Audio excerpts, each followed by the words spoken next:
My brother in Christ, how would you backseat this game? This is a visual novel. Oh, I should have added it to my tags. Whoopsies. Visual novel tag. You can't backseat a visual novel, it's just reading. Or I guess you could be like, wow, you suck at reading.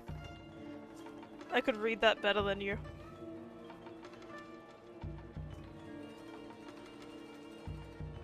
I'm blinking with one eye at a time. Okay, one sec. I just remembered I have to open the chat. Open the chat on my phone.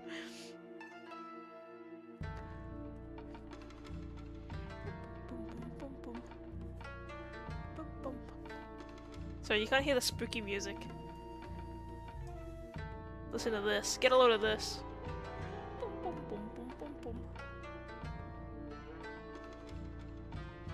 I'm actually extremely proficient in English. Are you an English teacher? Or something of the like? I hope my stream internet doesn't die right now because I was avoiding streaming Chaos Head out of fear that it would die while I was streaming it because I feel like that would be awful if that happened. But I don't know. It might happen. It might happen because it hasn't seemed that good lately. I don't know what's up with it. Ever since that thunderstorm back in 07, it's been unreliable. Let me just double check. Oh yeah, okay. The stream name and everything is right. I'm still getting a hang of multi-streaming. Let me see this bad boy. Oh hell yeah, my chat's open. Oh, maybe I should. I'm assuming Dumpy's here, but I should go tell him. Good at English scores on tests, and I used to read everything in my house 8+ hours a day, including dictionaries when I was bored. Damn, that's crazy. The dictionaries, that's pretty crazy. I only read a dictionary all the way through maybe like 2 times in my life. Wow. Okay, wait. Let me tell Dumpy because Dumpy wants to. He's been waiting for this stream, so I'll just let him know.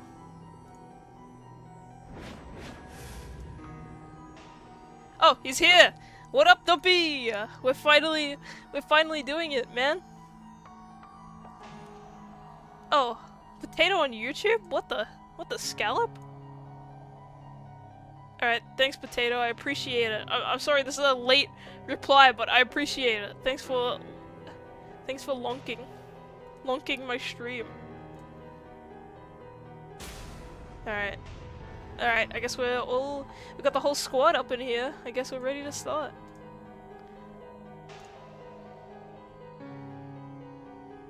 That's the link that I ended up clicking, I see. That's right, it's me. Whoa, I just dropped a pen on the floor. God damn it. Anyways, we stream. We Chaos Head. Where is my game? Oh, there it is. Alright, so we were still on chapter 1. I know, it's very sad. You can see what time I stopped playing. 7, which is 3 hours from now, so maybe we'll get 3 hours in, who knows. Chapter 1, Eyes in Eyes. There you go. 10:24, wow, that was ages ago.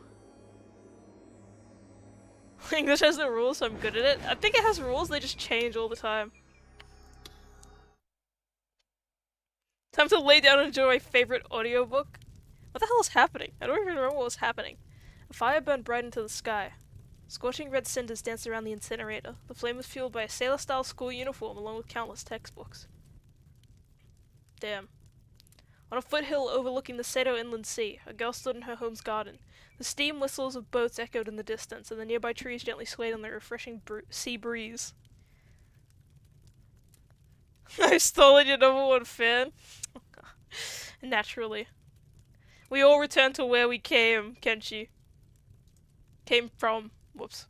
In the midst of such a serene scene, the girl, Arihara Kozui, stood still and alone in front of the incinerator, bathing in the somber ambience of its cinders. Oh yeah! I forgot. Since we got some new people here, I should warn you guys that you will absolutely despise the main character of this game. Okay? Just, like, as a forewarning, you will hate this guy. The girl's gaze was locked onto the school uniform and textbooks as they were slowly reduced to ashes, each becoming clad in a crimson glimmer. Until only yesterday, they had been her school uniform and her textbooks. And let me know also if the music is too quiet and you can't hear it. I don't know if I said that already. Despite having lit the fire herself, the girl did not move from the spot, perhaps out of a lingering sense of regret. Why? You'll see. That too lasted only a moment. She suddenly knitted her eyebrows and covered her ears as hard as she could. I love that. She gasped in agony, and yet she did nothing more. The girl did not moan, nor did she raise any tearful complaints. All she let out was a series of ragged breaths. Probably because she was sitting there inhaling smoke.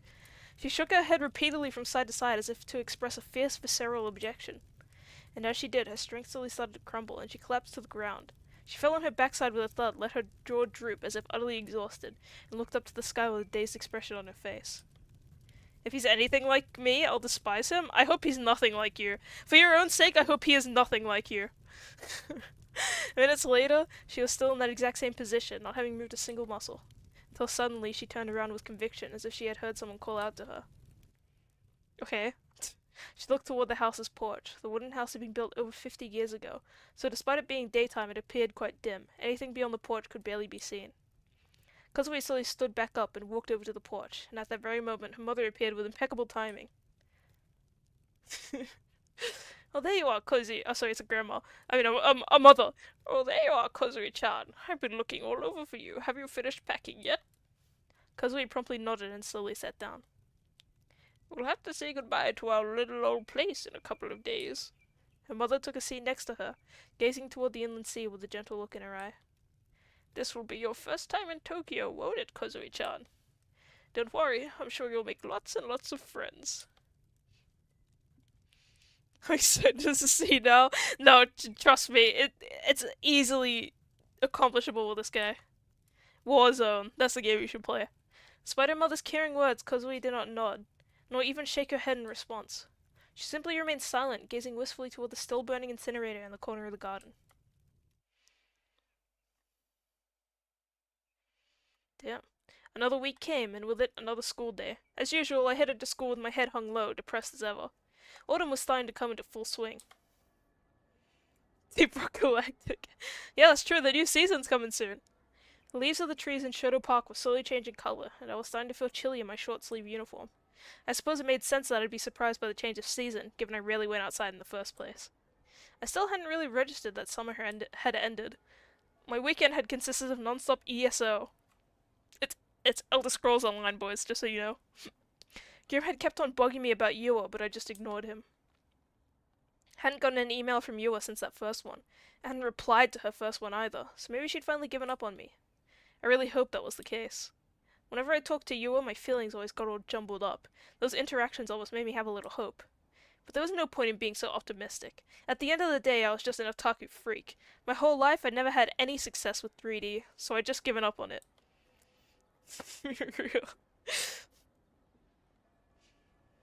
Please don't give me any hope. Please don't have any hope for me. Just as I thought that, someone tapped my shoulder from behind. I figured it was Nanami or Mizumi-kun, but when I turned around, I was shocked. Nishijo-kun. Yua was looking at me with a smile on her face. She doesn't look like she's smiling. Her cheeks were a little flush. Why was she so out of breath? I was right behind you, and I thought, oh, is that Nishijo-kun? So I ran to catch up. Had she really not given up yet? Did she still have some hope left in me? I can't believe your grippers did that to you. They actually sabotaged you. Good morning, Nishijo-kun. Yeah. Phew, I finally got a chance to say it. It only took me 4 days, if you count the weekend, that is.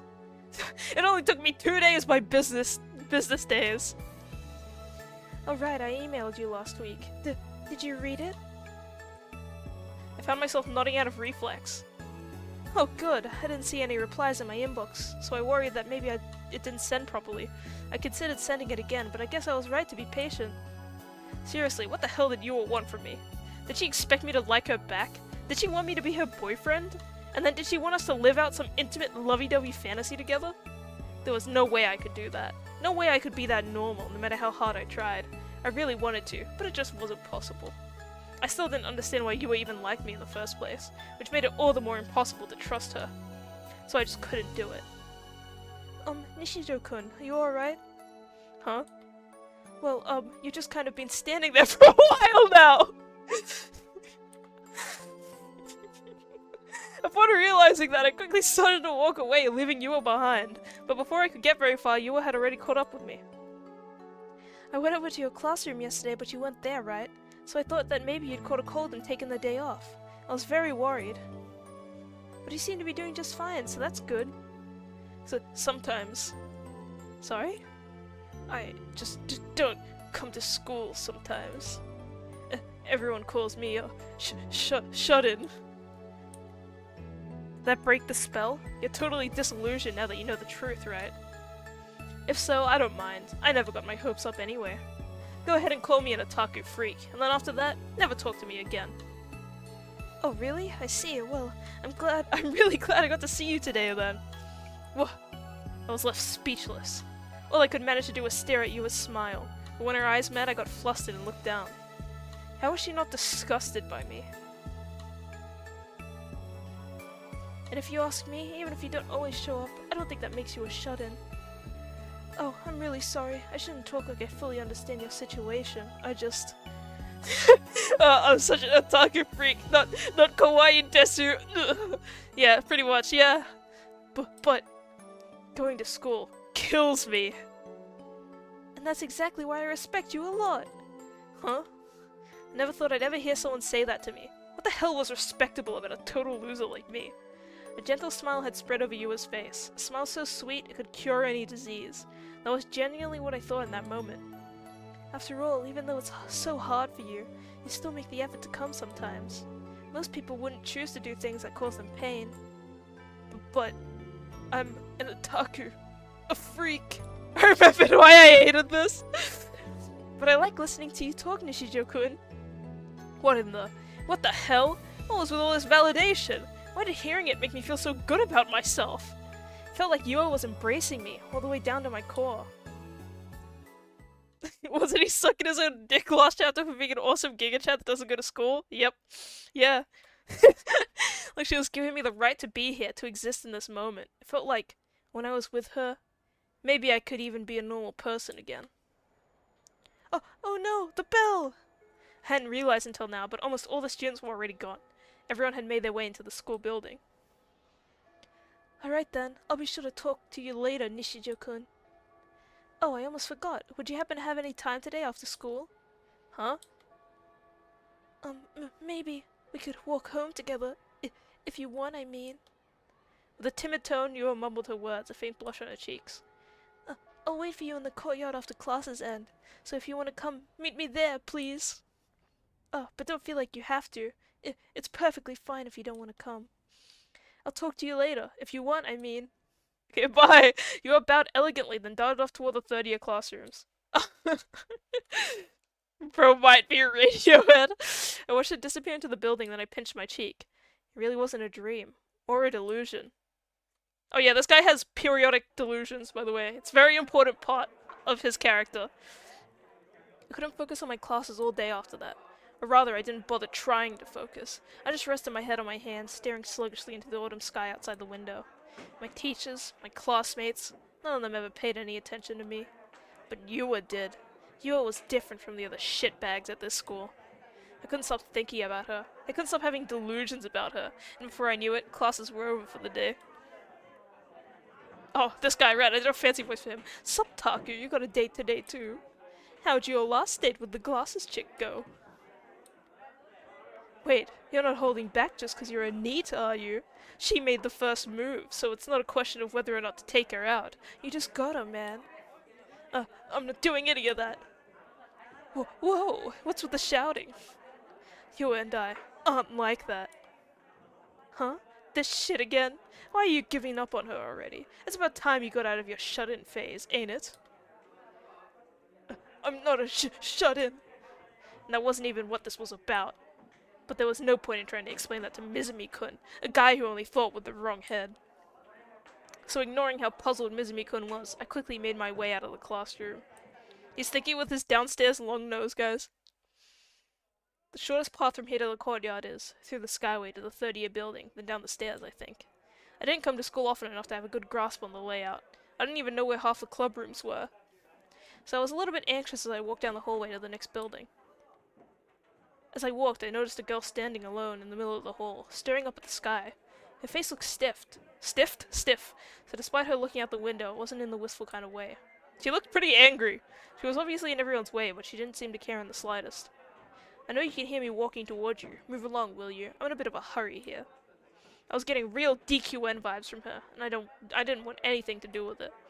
So I tried to keep my distance and slip by girl B without getting noticed. I'm so stiff. You. Oh shit. Was she talking to me? Fuck, fuck, fuck. Was she gonna threaten me and take all my money? Or take me to the DQN hangout spot and have me lynched? Just because she didn't like my face? Or worse? Give me a fucking break. What had I ever done to deserve this? I looked toward girl B. She was staring at me. Who are you? Huh? Did she just ask me that? I'm Nishijo Takumi, but this is the first time I've ever spoken to her, so obviously she wouldn't know that. So I was right. Whatever she wants from me, it can't be good. Yeah, I'm the official voice actor now. Pardon me. I quickly bowed to avoid looking girl B in the face, then ran away as fast as I could. Okay? Classic natural interaction with women. For this guy. After bolting through the hall, down the stairs, and out the door, I shot a look behind me at the third-year building. It seemed like the scary girl hadn't come after me. I was safe. To be completely honest, I was getting tired of all this bullshit. Wherever I went in the third dimension, I was always running into another goddamn trap. I took a second to catch my breath, and then looked for the courtyard. The courtyard was between the school building and the pool. It was so narrow, it was more like a path than an actual garden. There were a few evenly spaced flower beds across the courtyard. The violet-colored flowers were especially eye-catching. What kind of flowers are those, I wondered. But I really didn't have a clue. Why is he calling her girl B because she's 3D? Can't believe you'd VA in something so stupid. Downgrade. No, this is peak! Peak cinema! And standing in front of the flower beds was none other than Yua. She stood still, gazing at the flowers listlessly. Just like she'd promised. She'd really waited for me here. She'd waited for me! And me alone. Yua hadn't betrayed me. Maybe I could trust her. Maybe she really was the savior I'd been looking for. You can't fix him, girls! You can't fix him! Oh. Yua looked up and noticed me standing there. And a moment later, her eyes widened. I got shy and looked away, frozen in place. Should I walk toward her? I didn't know. Why was she so surprised? Maybe I shouldn't have come. I would love to have bros watch me when I drunk VA this. That's kind of the experience I usually have with visual novels like this. But as I was lost in thought, Yua ran over to me. I can't believe it. What? You actually came, Nishijo-kun. I was so close to giving up, thinking you weren't going to come. But I'm so glad I waited. I was taken aback. Yua was thinking the same way as me. We both had the same pessimistic mindset. But there was one clear place that we differed. Whenever I had negative thoughts, I'd freeze up and do nothing. But whenever Yua had negative thoughts, she'd take action anyway. I can't believe he has the green aura with flies. I seriously respected her initiative. I wanted to be like that too. So, are we going to walk back together? She timidly asked me, and I nodded in response. Oh boy, I can't wait till you guys learn more about this guy. Walking side by side, the two of us passed through the school gate. It was a little embarrassing. It felt like other students were staring daggers at me, green with envy. And the more aware of that I became, the more anxious I got. I guess I was right. I really can't walk alone with a girl. Yeah, we should. We should get the whole gang making it abridged. We crossed paths with a teacher I'd never seen before. Or at least I assumed he was a teacher, since he was wearing a suit instead of a school uniform. We should get everyone to, like, pick a character and abridge them. Actually, you know what? Even better than having people pick a character, we should get everyone in the, like, server to, like, do a roulette wheel, and then whatever character you end up on, if it's male or female, it doesn't matter, you just dub the character. That'd be so funny. But wasn't he a little young to be a teacher? Well, I hardly ever came to school, so it only made sense I wouldn't know what half the teachers look like. I need a girl who smell like onions with me and grind ECO dark kiss. ESO? ECO? What? Dude, my brain is already dying. I hope I get a girl so I can use a really deep voice. I hope I get a man so I can use a really... Actually, I probably would just do the fancy voice. I like it. I like an old person voice. I hardly ever came to school, so it only made sense that I wouldn't know what half the teachers look like. Hell, sometimes I even forgot what my homeroom teacher looked like. The teacher in the suit was looking around restlessly as he headed for the school building. Is there something wrong? Oh, Not knowing how to react, I quickly shook my head, returned to Yua's side, and went back to walking with her. That sounds awesome. That does sound awesome. Oh, I think that the kawaii voice acting would also be based. We'd said we'd walk home together, but my base was only 10 minutes from school. Meanwhile, Yua needed to go all the way to Shinsen Station. So I needed to accompany her before I could go home. That's like when we do... That's like when you dub over the voices. The flood took it out, but by force of habit I led Yua into Shoto Park. The park was something of a shortcut on my route to school, saving me about a minute each way. So, Nishijo-kun, you ate your breakfast here in the morning, right? Yeah. How did you know that? I knew it. I've seen you eat here quite often, but I noticed you weren't here every day. But it looks like I finally solved that mystery. It's just because you don't go to school every day, right? Oh, well, I'm not saying there's anything wrong with that. Just that I was curious. Right. Sorry, my worms burping. Dude, that would actually be so funny.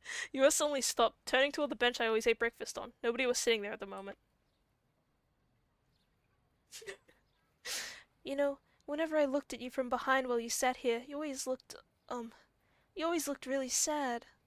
You are bent forward slightly, gently stroking the back of the bench. Okay, alright. And the more I looked at you, the more I wanted to talk to you. The bench was right in front of the fence by the pond. Whenever you sat on it, you could just stare out at the pond without needing to worry about whether others might be looking at you. It was right by the watermill too, making it even more inconspicuous. That was another huge plus. Whenever I didn't see you here, I got so worried that I had trouble eating. Really? I'd never noticed her looking at me when I was here. It's a bit silly, isn't it? Worrying about someone you've never even spoken to. But I just couldn't find the courage to talk to you. So her initial stalking was an extension of that. Or maybe not stalking per se. Maybe she'd just been looking out for me. Do you mind if we sit down here for a little? I want to see, the scenery you were always looking at, Nishijo-kun. my favorite bench. You gotta give it a nice stroke every day. I didn't really have much of a reason to refuse. I nodded my head, still facing out toward the lake. Yua placed her bag on top of the bench and quietly took a seat. She then straightened her posture and gazed out at the lake. It was so incredibly quiet, so incredibly serene, and Yua was sitting right by my side. A gentle breeze drew ripples on the water, and it softly swayed Yua's hair. Was this what it felt like to be a normie? He always has to come back with something, doesn't he? He can't have a normal thought for even 3 seconds. The situation was so ordinary, so casual. Why did I feel like I was about to cry? Enjoying a nice breakfast here sounds amazing. I looked at the side of Yua's face as she whispered that. If life were an eroge, this is where she'd confess her love. Then we'd lean in, kiss, and the good ending credits would roll. And who knows, if the situation called for it, maybe we'd get straight into some exhibitionism. JK, foo-hee-hee-hee. Maybe I'll give it a try sometime soon. Yua turned and looked up at me. Unable to find the words to say, I looked down at Yua's bag. Cursing my inability to maintain eye contact with a girl, I stared and set at the 3 Gero Froggy straps hanging from her bag. No, no, no. Wait, what is the violence? Okay, we haven't seen, like, the evil delusion, right? I want to do an evil one. Hold on, wait a minute. Something about the scene was really nagging at me. And that thing was... the Gero Froggies. Characters that were popular with high school girls. But I'd seen those exact ones before, hadn't I? Where, though? Oh, right, yeah, okay. It was in room 36! Whenever I went to At Cafe, I always used room 37.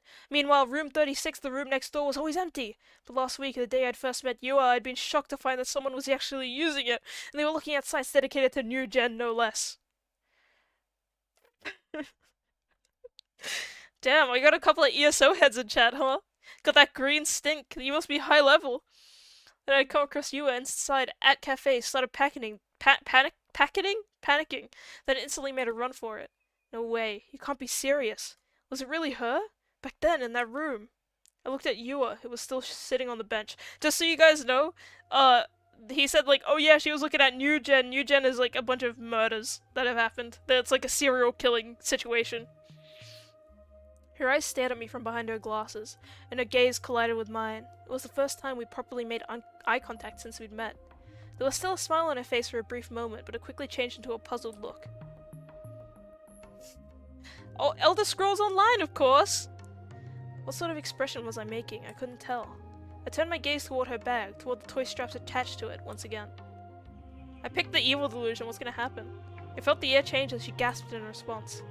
Nishijo-kun? A golden leaf fell off a branch swaying in the wind, and ever so gently, ever so gracefully danced through the air. All sorts of thoughts flashed through my mind. I didn't really understand why, but Garo Froggies were popular, so having a few of them dangling from your bag wasn't anything unusual. But on that day, Yua had probably been there in room 36, and all this time she'd never mentioned it even once. And to make matters worse, she'd been researching New Gen. I'd almost forgotten about those horrible murders, but I remembered I'd been witness in one of them. That gruesome spectacle revived itself again in my mind, and then— how do you forget that you witnessed a murder? In like 3 days! I saw a flash of the culprit's face. Is it about these things? They're called Garo Froggies. Some friends started giving them to me, and before I knew it, I already had 3 of them. Sus in my chat. Yua's smile had gone slightly stiffer. She reached out for her bag, trying to take the Garo Froggy straps off of it. They've gotten very popular with high school girls recently. I don't really find them that cute, but— Yua's hands were trembling. She frantically tried to pull them off her bag, but they just wouldn't budge. This is strange. Why aren't they coming off? Oh, wait just a moment, please. I'll give you a closer look as soon as I get them—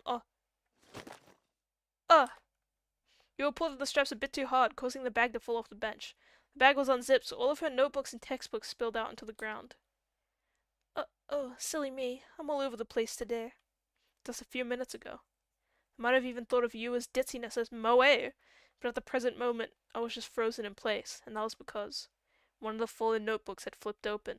Tons of notes and newspaper snippets were scattered across the ground. It looked like it was some sort of scrapbook, and all the notes, all the newspaper snippets, everything, was focused on a certain string of cases, and its name was written there clear as day. New Gen. Why? My voice came out ragged. Yua, in a panic, started frantically gathering up everything and shoving it back in her bag. Once she did, she held the bag close to her chest and stood up. She looked toward me and nodded, her expression intensely uncomfortable. Her smile from before was nowhere to be found. Were those— Yua didn't answer. Why wouldn't she talk to me? Please just say something. Anything. Even still, she said nothing, which meant she must have realized that she'd been caught red-handed. I'd wanted to trust her so badly, and I'd been just starting to think that maybe Yua was actually on my side, that she could have been an ally. You can't trust anyone! Don't listen to anything that anyone says! In the end, Sarah was right. 3D girls were the worst pieces of shit imaginable. Every last one of them. Yua never liked me at all. She only wanted to get close because she had ulterior motives. Maybe she wanted to turn me into the police. Or maybe she wanted to blackmail me. Turn you into the police for doing what? What did you do? What did you do, bro? That's what? Huh? God damn it. God fucking damn it. I'd almost forgotten all about that incident, yet here we go again. The police had never questioned me, so I thought no, that's his waifu. That's his anime waifu. He imagines her giving him advice sometimes. So I thought that maybe, just maybe, I could go on pretending it had nothing to do with me. All I wanted was to get away from the stupid murders, so why? What the hell was Yua really after here? No, I didn't even care anymore. I just wanted to run as far away as I could, so I went to turn around. But Yua quickly grabbed my wrist. Are you running away? Her voice sent chills down my spine. Her tone was so cold it felt like my body might freeze over. It didn't even feel like she was the same person. It wasn't the Yua I thought I knew. And her grip. Her grip was way tighter than I'd have expected. It wasn't normal. Jolts of pain ran through my arm. My bones felt like they were being crushed. That's what happens when you don't go outside, dude. You gotta get some vitamins. I tried to shake her off me, but she wouldn't let go. In fact, she was pulling me toward her, practically pinning my arm behind my back. Are you running away? From behind me, right by my ear, I heard a whisper that crushed any emotion I had left. With a shiver, I slowly turned around. She was staring at me. There was no longer any color left in those eyes of hers, but they still look kind of piss yellow to me. I won't let you run. I'm sorry for lying to you, but it's not like I was the only one. You have some things you're hiding too, don't you? I'm hiding things? Only a single thing crossed my mind. Somehow she knew that I had witnessed that staking murder. She knew that I had seen the perpetrator. And that was most likely why she tried to get close to me. It's probably massive, dude. I knew she was no good. Oh wait, she was good. Too good. She had me wrapped around her little finger. Everything she told me was a lie. Her taking an interest in me from just one glance. Her liking Blood Children. That's the anime where his Wi-Fi's from. Waifu is from. Her arranging to go with me to pick up the Sarah Post-Awakening version figure from the store when it went on sale. All her nice little comments as she'd listened to what I had to say, I can't read. Her wanting to get to know me better. Her being worried about me when I didn't come to school. Her saying that she respected me. Everything that came from her mouth had been a lie. His Wi-Fi. That's where his Wi-Fi is from, guys. Blood Children. That thought killed me inside. That's his ISP. I was overwrought with grief. I tightly clenched my fists. Fuck! Fuck! Fuck! Why had I believed a single fucking thing she'd said? To be honest, I'd have liked a little more time to look into things, but the cat's out of the bag now, so there's no point pretending. I have something I want to ask you. You'll listen, right? Surely you'll listen, won't you? You need to listen. Listen to me. Okay, I'm listening, I'm listening! You're going to listen, right? If you won't listen... What'll happen if I don't listen? You will felt like a completely different person. The gentle and carefree atmosphere from before was gone. What do you guys have? What's with this thing in your internet routers? Please, you gotta chill out. She felt completely unapproachable now. That atmosphere felt bizarre, like one molded from utter obsession. Her tone was as composed as could be, though perhaps cold as ice was a better description. Her usual femininity had disappeared without a trace. I don't know, she still kind of looks like a woman.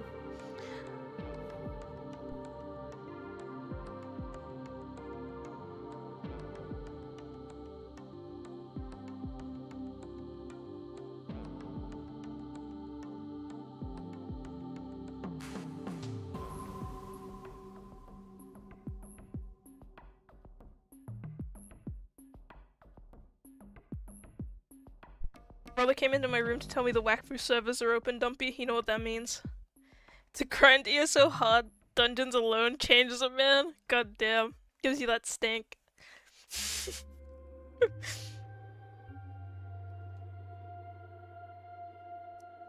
What? I tried to cover my ears, but I couldn't. Yor was holding onto one of my arms. Her grip was weaker than a second ago, but she still didn't let go. I couldn't move my hand. And while we were in that deadlock, she took a dark grey, shiny object from her bag and held it out to me. The cross? It is, yes. I was petrified. My heart skipped a beat. Any composure I had left was gone. I was so shocked, the hand that was going to cover my ear just fell to my side. Before long, Yua's voice, now sounding almost regretful, reached my ears. You've seen this cross before, haven't you? Means I need to get rest now, because I will be resting for a bit. Yeah. Yeah. Well, too bad, you have to watch the Chaos Head stream first, fool. But that's a shame, that means no stream tonight, I suppose, from Dumpy. She's trying to convert me, dude, what the hell? Of course I'd definitely seen it before. I wasn't sure what it was at first, but I quickly realized. It might have looked like a cross, but it was in fact a stake. And stakes with such a unique shape were not something you'd see every day.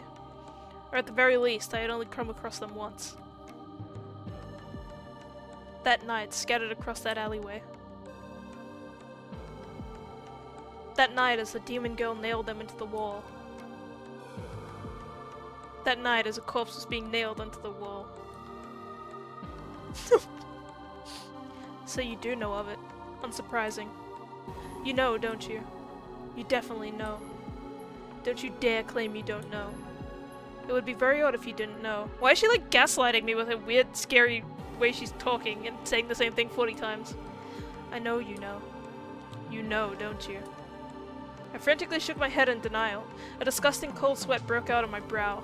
All I could do was wipe it away as I kept shaking my head as hard as I could. found this in your room. In your room. Under your bed. Down on the floor. It had fallen down there. You had dropped it, didn't you? Or did you mean to throw it there? Either way, that's where it was. Right on the floor. Who the hell was this girl? When the fuck had she searched my room? Was it the day we first met? He might know, maybe. When my leg got injured and she'd come all the way to my room with me? When she'd seen my Sarah figures and her face lit up all cute like a fucking Christmas tree? The steak is very unique. It was manufactured abroad. Moreover, it is the same as the steaks used in the third New Gen incident, sorry, my bad. The exact same one. It's the same, right? There's no way it isn't the same. It's exactly the same. The same as the ones used to nail that corpse onto the wall. The same one. I was convinced. This woman thought that I was the culprit behind New Gen. She thought I was some kind of insane cutthroat murderer.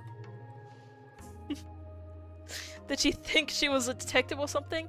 What, did she call herself Kusunoki Yua, ace high school detective or some shit? Fucking kill yourself. Actually, that shit might have worked in anime or video games. But this was real life, and little did she know, her reasoning had a fatal flaw. I knew who the real killer was. I'd seen her with my own 2 eyes. I'd seen that demon myself.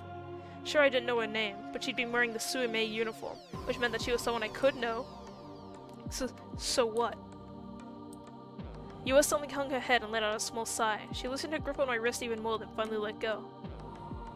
That's everything. I have nothing more to say. I just wanted to confirm that you actually knew about the steak. To be honest, I really wasn't intending to question you about it yet. What the fuck had she meant by yet? Since it's too late now, could you please confirm one more thing for me? Do you have precognitive powers? Excuse me? Yeah, I think she can fix you. That's kind of like the thing she's going for, I think. I couldn't help but just stand there with my mouth open. Precognitive powers? What the fuck? What did that have to do with the incidents? I tilted my head to the side, utterly perplexed. As I did, Yua's hand retreated into her bag once more before taking out a picture printed in full color. Well, right here is an unaccountable digital picture that can only be explained by precognitive powers. That's why I had to ask. What? What does that even mean? The picture was that grotesque one Shogun had sent me. Why did Yua have it? That's... Why do you have an image that depicts the third New Gen case? And what's even more curious is how this image leaked the day before the incident. It was in the cache of the PC you always use. You don't understand. I'd gotten that image earlier that day when I chatted with Shogun. I hadn't made it myself.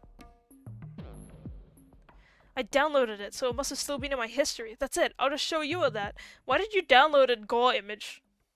It's kind of why did you not delete that? Still though, how had you even gotten this image in the first place? She'd said it had been in my computer's cache, but how would she have known that? When you had come into my room, she definitely hadn't had the time to snoop around my PC. Oh god, are you Shogun? Was she trying to frame me? It was all a setup by Yua. She was the New Gen killer, and now she was going to use me as a scapegoat in order to throw off the police, wasn't she? Help me. Why are you guys like bemoaning women in the chat? It was all too much. Why did it have to be me of all people? Was it because I was a freak? Was it because I had no friends? Yua didn't say a word, she just shook her head lightly. I got this image from the PC in room 37 at Cafe. I'd have liked to look into your private PC too, but unfortunately I didn't get the chance. Room 37. That was the one I always used. This bitch really did her research. Yua looked at me with a slightly apologetic look. It almost felt like she turned back into the Yua I knew, if only for a moment.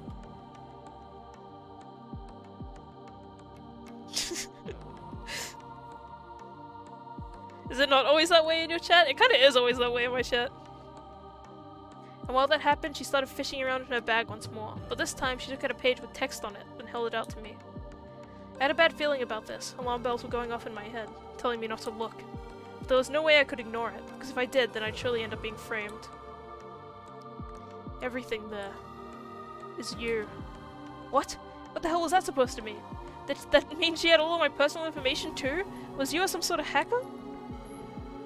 Drinking in a ran down bar with the boys. Yeah, this is what my chat experience is. It's like That's pretty much what it is. And then, like, I'm just like the TV that's on in the background.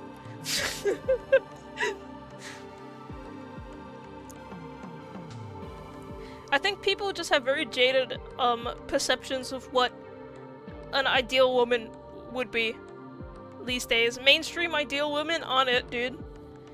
You gotta chase your own ideals. They'll have to be high value in your mind. I'm glad that watching this is an enjoyable experience to you. You can still kill the dragon? Don't you usually- aren't you supposed to walk past that dragon? Nah, I think you should save that for on-stream. Okay. I'll go back to reading. Sorry boys, I'll get back to my schedule programming. Wait. Phoenix just said that this is his favorite channel. Didn't you come here for the first time like 2 or 3 days ago? I reached out and grabbed the printout, all while my heart was pounding out of my chest. But to my surprise, the page didn't have my personal information. It was just some chat log. The 2 members of the chat log were Neidhart and Shogun. Well, yeah, but you can see that he's just spamming me with images. The log is quite strange, don't you think? Maybe 6 or 7 days ago. Huh? What was so strange about it? Looked like a perfectly normal chat log to me. I definitely remembered having this conversation with Shogun. Neidhart's and Shogun's timestamps don't match up in the slightest.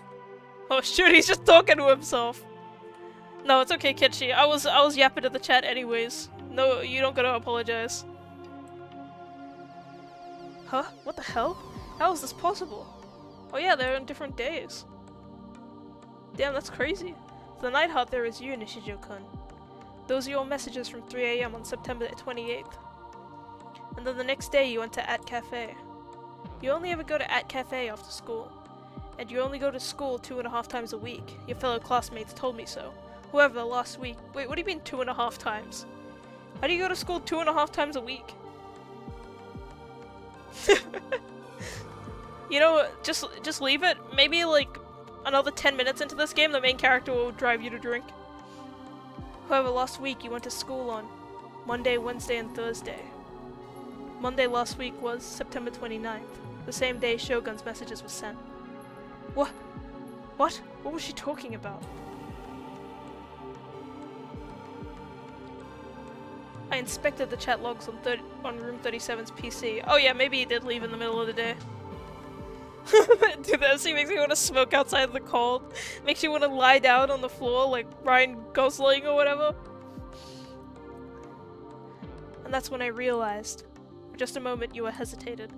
Then she stared straight at me before breaking the cold, unfeeling truth to me. Both members of the chat log were you. Holy crap, I've been Shogun all along. Don't look at me. The Shogun. Don't look at me! Is you. Guys, we chapter 2. Why won't you shut up? I don't want to see anything. I don't want to hear anything. Time is not a constant. There are contradictions in my memories. There are errors in my point of view. The earth isn't spinning. This is just another game. Okay. Mindors! Groucho soft. Mindors perfect. I stuffed my mouth with some fish sausage as I turned on my PC. I'm not me. For long, my monitor shone brightly with my Serotan wallpaper. This world. I went straight to ESO and opened it up without an ounce of hesitation. Isn't the one I belong to. Okay. Yeah, chapter 2! We finally made it, boys! Oh, shoot. Oh, right, saving. No. No. How do I open my menu? I forgot. Shift? No. I forgot what the button to save is. I have to Google it again. Because I don't want to actually... I feel like I should save. Chaos Head Save button. Right click. Of course. Of course it was the most random thing I would never have guessed.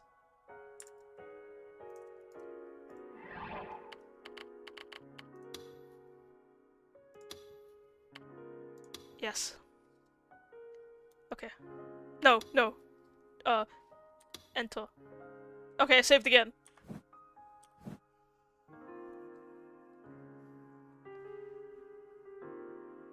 Driving, listening to this? Damn. That's crazy. Vroom vroom, quick, get on if you're going on the field trip, all aboard! Lying face down on the floor, Nishijo Takumi held a colored pencil in his hand. The one he was currently using was yellow, having switched from a red one only a few minutes ago. He joyously ran his pencil across the spread-out sketchbook which he was nearly lying on top of.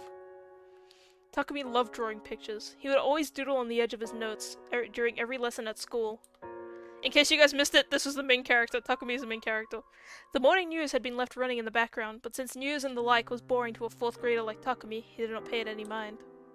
Vroom vroom, candy, get your candy here, only 300 yen! He was drawing a yellow bus and pretending he was the driver. All ashore, that's going ashore, we're heading out, vroom! As he imagined the scene in his head, he made it actually happen in the picture. Times where he would get too excited and accidentally draw on the tatami beneath him were not exactly infrequent.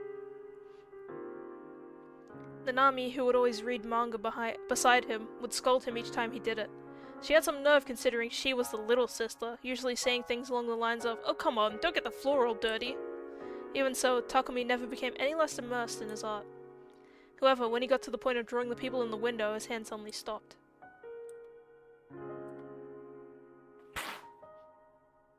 Then he ripped up the sketchbook and threw it away. The entire book, dog? On the previous day, on the day when the autumn field trip had only been one more day away, Takumi had suddenly been told by his parents that he couldn't go, even though it had been something he had been looking forward to for a very long time. So much so that he had been in a constant state of excitement for the entire day, wanting the next to arrive as soon as possible. That cruel declaration from his parents was something Takumi absolutely could not accept. He kicked and screamed, saying he would definitely go no matter what, but it was no use. His parents would not listen no matter what he said, choosing only to repeat the same words again and again. "You just can't. We're doing this for you, Takumi." Takumi sank into his bed and trembled with so much frustration he was very close to ripping his futon to shreds. He resented his parents from the bottom of his heart. For Takumi, that field trip had been a big, big event that could not have come soon enough. Everyone else in his class could go, but he alone was not allowed to. From his perspective, that was beyond unreasonable. Takumi was in a lonely world. Everyone else was in a super fun world. To him, it felt like he alone had been completely cut off from it. He could not forgive the teacher, his classmates, anyone. They had all left him behind. Is this when he got addicted to ESO? And he especially could not forgive his parents for their sudden unfair decision. Those feelings transformed into pure hatred towards his parents, and toward all of his classmates. Takumi bit his lip hard enough to draw blood. He muttered curses at them over and over. I don't think anyone should be allowed to go. The following morning arrived. The phone had been ringing over and over again since dawn. Each time his mother would pick up the phone, she seemed to be very shaken while talking. Takumi could not even get a wink of sleep. The clock passed 9 AM. In her usual well-behaved manner, Nanami was sitting on the floor cushion, reading manga.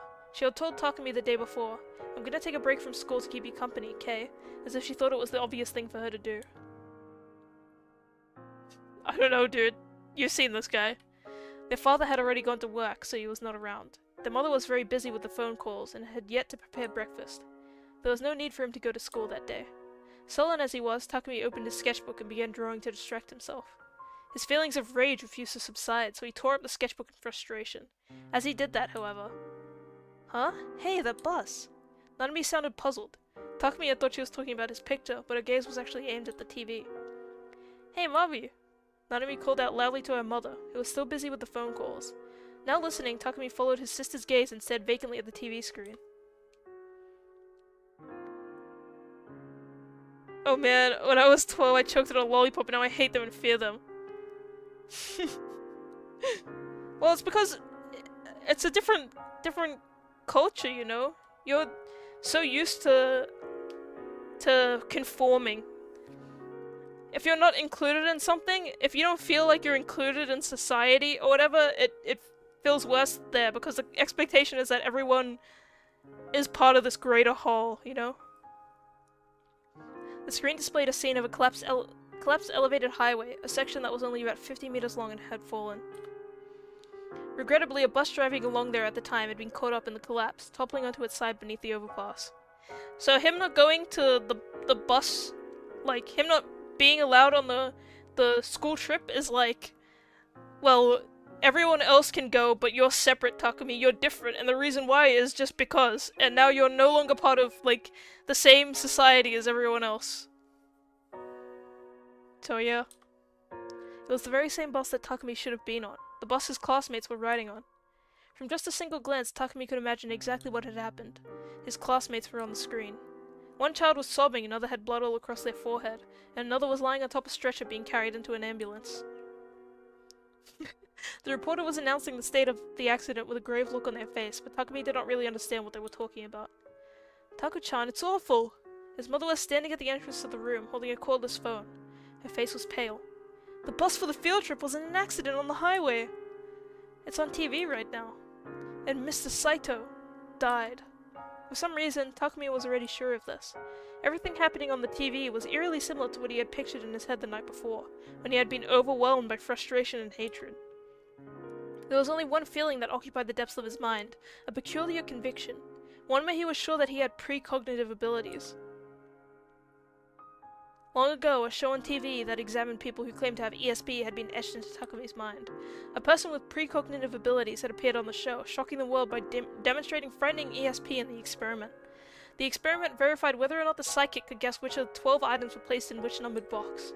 They did this by placing the subject in a different room, then proceeding to have them predict which cards with the item name on them belonged to which box.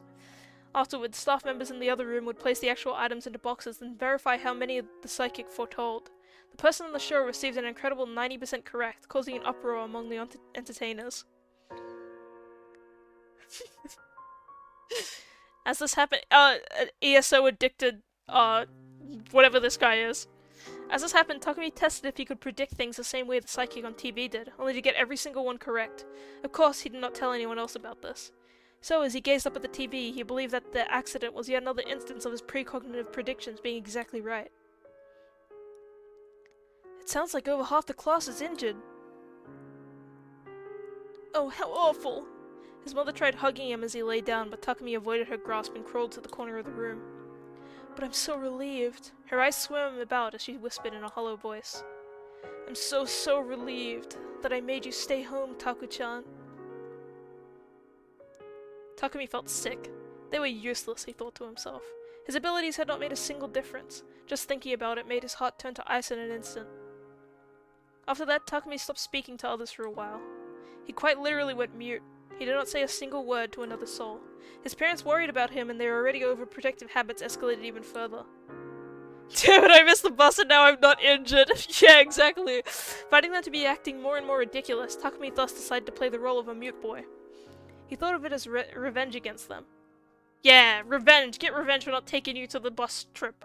Due to his complete lack of talking, his mother took him to be seen in the psychiatric ward of the general hospital, and there he was diagnosed with PTSD.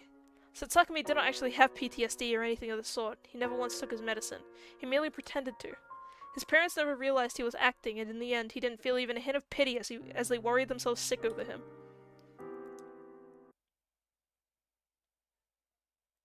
Damn, Takumi law. So that's where he got his PTSD. Everything feels like a lie. The world was filled with falsities. I was overflowing with malice. It was out to get me. Not shutting up because you missed a field trip! Please log into the chat room you always use and take a look. Then you'll understand what I'm saying is true. And everything I said, it was all genuine. Hope you can at least believe me about that. Yeah, Life of Pi! After bombarding me with her nonsensical theories, Yua had said that one last thing before she'd left. There was no way I could believe her. How the hell was I supposed to believe someone that had been lying to me this entire time? I refused to believe that everything was me, like Yua had said. Everything she said about me being Shogun was a total joke. I wanted to believe that. But when I checked the timestamps in the chat log, there was no mistaking that the conversation wasn't matching up. Have I been sleepwalking? Problem was, during the time Shogun appeared to be posting in chat, I hadn't been sleeping at all. If I recalled correctly, I had indeed been at cafe at that time, but I hadn't slept, so I couldn't have been sleepwalking. This is your setup? Damn. In that case, I wonder why I didn't have any memories of posting as Shogun. Maybe my body had been under someone else's control, which would mean... No, that's ridiculous. Do you have the trash too? I felt that the best way to calm myself down was to escape from reality into the fictional world of ESO. In ESO, everything was fake. A lie. At the end of the day, its world was just part of a video game. But in Baselot, I could become the godlike existence known as Neidhart. A fabrication like that, a lie like that, was something I'd readily accept. I wanted to stay there. Nobody would mind if I did, would they? Or maybe. This is ESO, that's right! The world of ESO was actually the real world, and my own reality was the fake one. Just a game. In that case, Nishijo Takumi would be a fictional character, and Neidhart would be my true form. Oh yeah, Neidhart, so cool. Hey, Neidhart. I called out to the paladin standing inside the monitor. Am I controlling you, or are you controlling me? Which is it? Could you be real and I a mere avatar? What if the world I was in was just a game in and of itself? If that were true, that would solve every mystery I was struggling with. What if, just like how I was staring at Neidhart within my monitor, what if someone was staring at me in the exact same way? Bro's getting meta. Whose eyes are those eyes? That would make them the player controlling me. If I did have someone controlling me, would it kill them to do a less of a shit job? Well, I guess an avatar couldn't really complain. It would also explain how Shogun and I could be the same person, validating that theory. Come to think of it, it was kind of like what Lisalote was. Neidhart and Lisalote couldn't possibly exist in Baselot at the same time. I was the only one playing as them, after all. Maybe Shogun and Nishijo Takumi were similar, and they also couldn't exist in the world at the same time. It was also possible that it was a bug. Speaking of bugs, encountering that bizarre girl in a murder case, as well as a whole bunch of other stuff that had happened, could have been bugs too. Whoa, that was like perfect timing! The image Shogun had sent to me flashed through my mind. That was crazy timing! I gripped my head with my hands and frantically shook it away. The heroes are playing a shit talk you if you do bad? That sounds kinda awesome. That actually sounds so funny. What up, Boom Boom? I wanted to run away from everything. If maybe, just maybe, there was a player controlling me. Please, reset me already. What the hell? What did you do to your router, dude? It's sick of the toe treatment. Just remake my character and start from scratch, please. Okay, new main character, guys. We're free of him.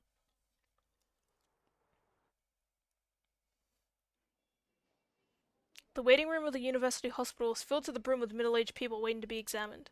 The view hadn't changed from a few years prior. It almost made me feel as if time itself had stopped there. So the quick time perfected it. Damn, good job, dude. Moreover, everyone there looked miserable, and the smell of disinfectant pervaded the stagnant air. It was the kind of place that sucked all the life out of you and made you wish for the sweet embrace of death in 5 minutes tops. I didn't like hospitals. I don't like them either. They're uncomfortable. They're very uncomfortable. The way the lobbies had countless people, yet the corridors beyond felt completely devoid of them had always freaked me out ever since I was a little kid. It almost felt like the corridors themselves absorbed and stewed in the stench of death. I always felt like that was what a hospital truly represented beyond its outer facade. I even thought that some horrifying creature was lying in wait to be deep within the corridors. You watched too many spooky movies.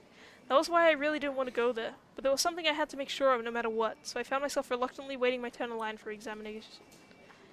Even when I tried to fully immerse myself in ESO, the bombshell that Yua had dropped on me continued to swirl around and around inside my head, and I hadn't been able to concentrate for even a second.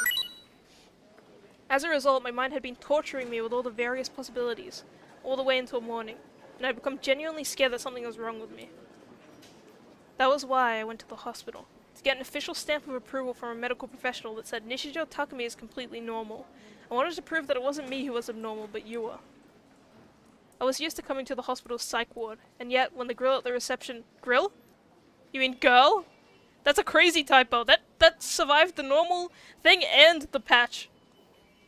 What was that? That was the Metal Gear item collection sound. Is this your first time? I nodded without thinking.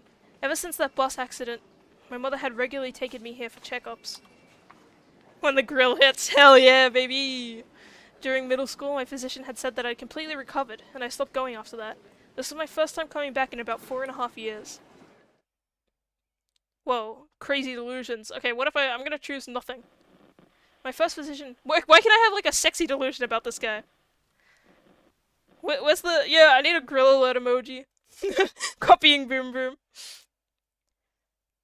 Alright, bet. Good luck, Kenshi. I hope it fixes stuff up. My first physician had been some senile professor who was supposed to have some authority in the field, but I'd only seen him a few times, and after that someone else had taken over. A student of his or something.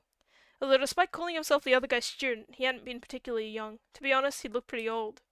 The night before, I was reminded of something that Dr. Takashina had said. This hospital isn't just for physical injuries, but also for mental ones.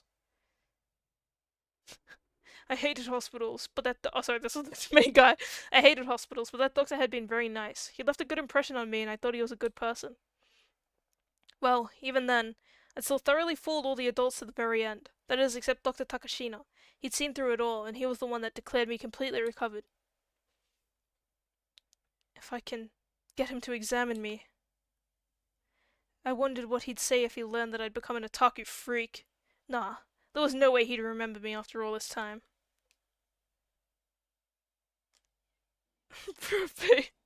What the hell? What the hell, Phoenix? That's crazy.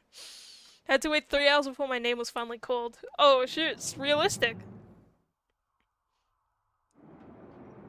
It was a different examination room than the one from 4 years ago, but when I stepped inside I was welcomed with a face I remembered dearly. The doctor was exactly what you'd think of when you imagined a kind old man. His face definitely looked older than most, yet also soft at the same time, and his demeanor only served to emphasize those qualities. He hadn't changed a bit since I'd last seen him 4 years prior. It almost made me wonder if he was physically incapable of getting any older, though I'd never known his actual age in the first place. He's just like me, except worse for real. See, at the start of the stream you're like, this guy can't possibly be worse than me, and now you know that it's very, very possible. Like, if you guys are ever feeling down in your life, I think I said this last stream too, if you're ever feeling down in your life, just be thankful you're not the main character from this game. The desire for me to latch onto him and never let go became stronger and stronger. MILF. I could rely on him. He could save me. I can fix him, chat. I felt incredibly happy to see him again, but the first thing that came out of his mouth was, "How could I help you today?" His voice was indeed gentle and filled with a kindness to calm the hearts of others. However, it didn't carry the same familiarity that it had back when I'd been visiting the hospital regularly. It felt like he was only interacting with me on a purely professional level, so I couldn't help but tell him my name. Well, I'm Nishijo. Dude, makes me want to go outside, get a wife, and start a happy family within a week. Godspeed, King, Godspeed. Ah, yes, introductions are probably in order. My name is Dr. Takashina. It's a pleasure to meet you. He bowed his head cheerfully. I was lost for words. It's a pleasure to meet you. That was what he'd just said. He'd completely forgotten me. I shouldn't be surprised. It'd been 4 years after all. This is like me, okay? 2 years after I graduated high school, my English teacher was like, "Oh, you're so awesome. You're gonna do great things in life." I went to my little brother's graduation, and she didn't even remember who I was. I was so offended by that. Why would you gas me up like that and then not even remember me? My history teacher remembered me though, that's why he's based.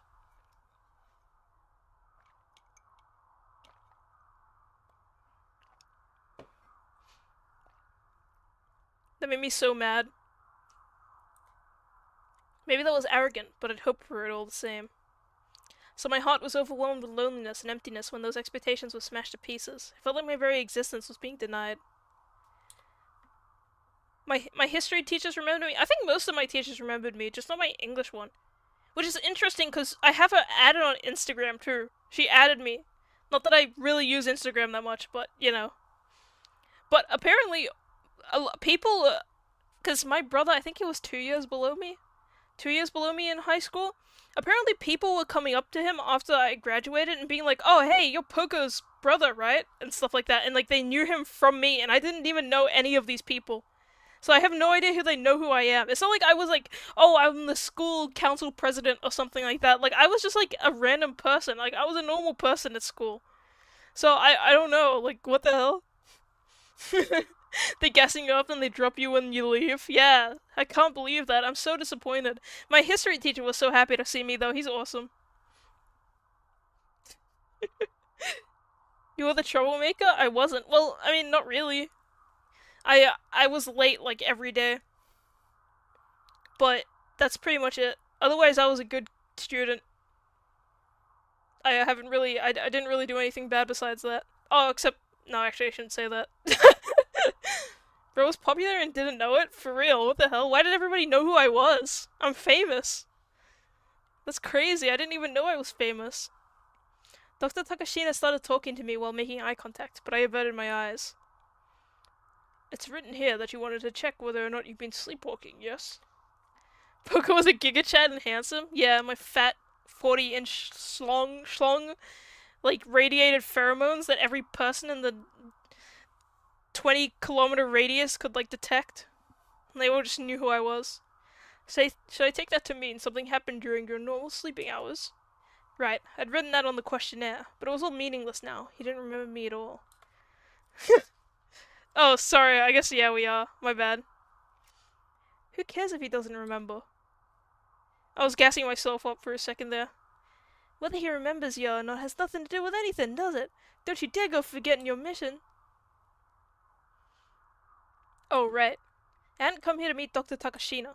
Why did bro was literally like, I don't think he'll remember me, and now he's crashing out because he doesn't remember him. I come here to prove that I was completely healthy and sane human being. Our reunion was merely a bonus. Who gives a shit if he'd forgotten me? If Saraton hadn't stepped in and given me that advice, I would have come dangerously close to losing sight of myself. Fear. Is unconsciously doing stuff, like going outside and typing sentences on my PC without remembering any of it, can that kind of thing happen? What? It seems heavy, King. Let me hold it for you when you beat POKO. Oh? Someone I know pointed it out to me, and I've been so confused. Do you think there's a possibility that this person is merely playing a prank on you? Yua's eyes had been serious. It hadn't looked at all like she was messing with me. At the very least, I had no doubt that Yua believed what she said. I'm not sure. I see. Also, what kind of relationship do you have with this person? A romantic one? Huh? Where the hell had that come from? And what did it have to do with anything? Was I missing something here? He looks evil? He kinda does look a little evil. He's got that haircut. He's got that POKO haircut. I don't trust it. Only POKO can have that haircut. Oh, well, that might not have been a good way of putting it. I'll rephrase. Did this person you know actually witness you walking around while unconscious? Oh, so that was what he meant. I shook my head. Yeah. He got a rhombus eyes, rupee-shaped, Zelda rupee-shaped. That means he's not an ESO gamer. So that means there's no evidence of it. I once again shook my head. Professor Oak! They acted like a detective, confronting me with evidence and stuff. I see. While we're on the topic, have you ever shown any signs of sleepwalking before now? No. Have you ever experienced waking up in the morning only to find yourself in a different location than when you had gone to sleep in? The one you had gone to sleep in? Hot? Okay, whoa. Chill, bro, chill. No. So that would mean that the event this person told you about is the first time you believe you've experienced it, correct? After nodding weakly, I stilled myself and spoke. I haven't slept. Is that scaring you? If so, I assure you it isn't anything serious. Oh, no, Why is my therapist trying to talk to me and ask questions? For real. Bro, what the hell? I mean, you could probably have him, unless he might be married, I don't know. Apparently he's old, question mark? That's not what I meant. But I couldn't figure out how to explain it, and it was too late to say it out loud anymore. I was too flustered. After scribbling something on a medical form, Dr. Takashina swiveled away from me in his chair and leaned forward toward the back of the examination room. Hazuki-kun, a moment, please. Of course, Doctor. Is that the grill? The young nurse rushed over to him, and Dr. Takashina showed her the form. As he did so, he whispered for her to do something, and she quickly withdrew to the back of the room. What had that been about? The doctor turned back toward my puzzled self. Then, in a gentle voice, he began to explain to me how sleepwalking worked. Oh, Wrecker is so good. When a person falls asleep, they first begin non-REM sleep, before eventually progressing to REM sleep. Non-REM sleep is a deeper sleep where the brain hibernates and brain activity ceases.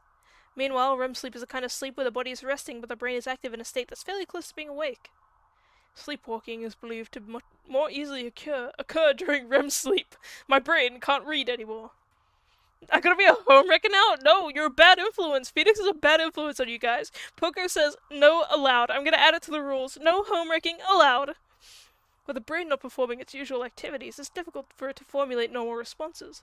It can still respond accurately to a certain degree, however, even allowing actions such as climbing up and down a staircase without a single misstep.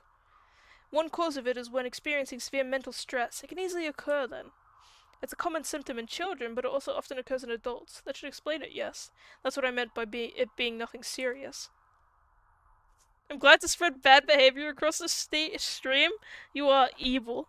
Evil and vile. Okay. But I hadn't been sleeping. Even though I hadn't been sleeping, I'd still done things I didn't remember. No! No, Phoenix, no! Naughty, bad! I'm gonna get the spray bottle out. The time Shogun had been posting from room 37 in the chat room should have been when I was busy playing ESO. Could sleepwalking really be possible there? I wanted to ask him that, but he was already moving to a different topic. There are many ways to check whether or not you've been sleepwalking. As for the most quick and easy way, well, we'd have you lie down on this bed right here. Ha ha ha. However, there may be certain conditions that need to be met in order for it to occur. For example, it might not happen if you aren't lying in your own bed. While you may be walking around in an unconscious state, you could be walking around aimlessly. Or you could be being driven by something impulsive, leading you to walk around with a series of goals. Moreover, it could also require specific conditions regarding your mental state. For example, you'd be able to relax on your bed at home, but you'd have no way of relaxing here. What? Well, what do you think? Would you like to try sleeping here regardless? I had nothing to lose, so I didn't see a reason not to try. Then, after I proved I wasn't sleepwalking, I could try asking the real question I had in mind. I would not just, lie down and take a nap in the doctor's office, personally. The nurse from before, Hazuki-san or something, guided me over to the hospital bed located at the back of the room. Again? Again, lewd squids? As it wasn't a bed meant for sleeping, it was firm and uncomfortable. Then again, considering the sofa I usually slept on, that shouldn't pose any problems for me. I'll come to wake you up in about 3 hours from now. This nurse is pretty damn cute. As I lied on the bed, I took a quick peek at her face while being careful to avoid eye contact. Her baby face made her look kind of unreliable, and she even had this almost despondent aura about her, but she was doing her job pretty well. What do you mean, doing her job? She just told you to go to sleep and that she would wake you up. You're gonna drink, damn.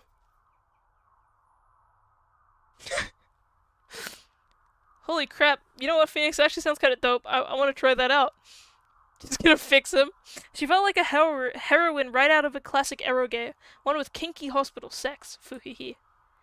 I'll make sure to keep a close eye on you, so please relax and have a nice rest, okay?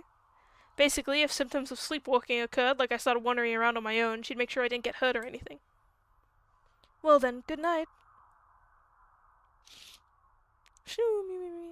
After giving a slight smile, the nurse closed the curtain and left the hospital room. Now surrounded by a pure white curtain, I took a deep breath. Kinky hospital sex.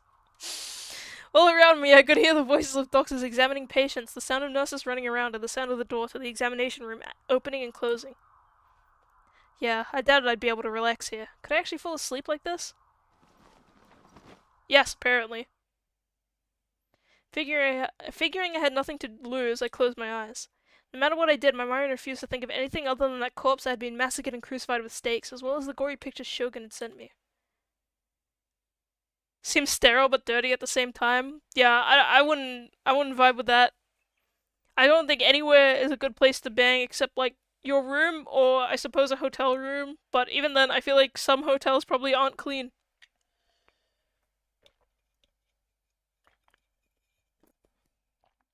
I wouldn't like some people are like, oh yeah, we did it in a public bathroom or whatever. Why the hell would you do it in a public bathroom? Have you been to a public bathroom? Jesus. Just a bed, possibly a chair, but that's all for me. Very good, good stuff. All I did was move my router a bit. Maybe the cable is damaged? I don't know. So I forcibly conjured serotonin into my head. No, we're not gonna choose any delusions. We're gonna let it happen. Taki, you're amazing for going to the hospital even though you hate going outside. I've been thinking of this for a while now, but you're actually super duper strong, aren't you, Taki? Sarah animatedly moved about in my delusion, her cute voice chirped for me. I really love how strong you are. Also, Taki, you know you don't sleepwalk, right? I watch you every day, so of course I'd know. I'm a gosh darn Taki expert. I don't even like the shit in there. Real. Oh hell yeah, Kenji's staying for the POKO stream, let's go. You can't let those 3D girls trick you. Besides, you got me here, righto? Let's spend time in that container house again, just the two of us. You big dum-dum. Fuhihi, Seraton. You're so cute, Seraton. She really was my ideal waifu. There wasn't a single woman better than her. 3D? The fuck was that? Ugh, I wanna go home already. I wanna go home and have Seraton welcome me back with a smile. The popcorn and soda! Wait for me, okay, Seraton? I'll be coming home soon. No delusion. Nishijo-san? It's time to wake up. Come on, open your eyes. Seraton softly placed a hand on my chest and gently rustled me awake. Ah, now this is the kind of thing I've always dreamt of. Living together with Seraton, I'd have her wake me up every morning wearing nothing but an apron, complete with a wake-up kiss. Alright, bet. Oh yeah, cook a delicious meal for him. And clean the green stink lines off of you. Nishijo-san?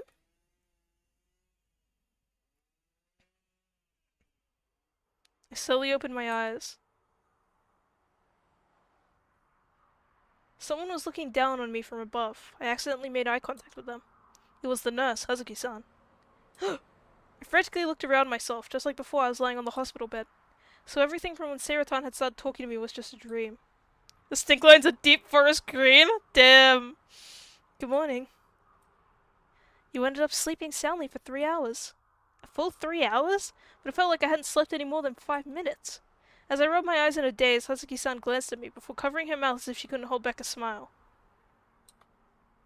Wait, can I be treated like that? Damn. My aura is brown? My goodness. You know what? I'm not gonna ask any questions about that. Is Sarah-san your girlfriend? What?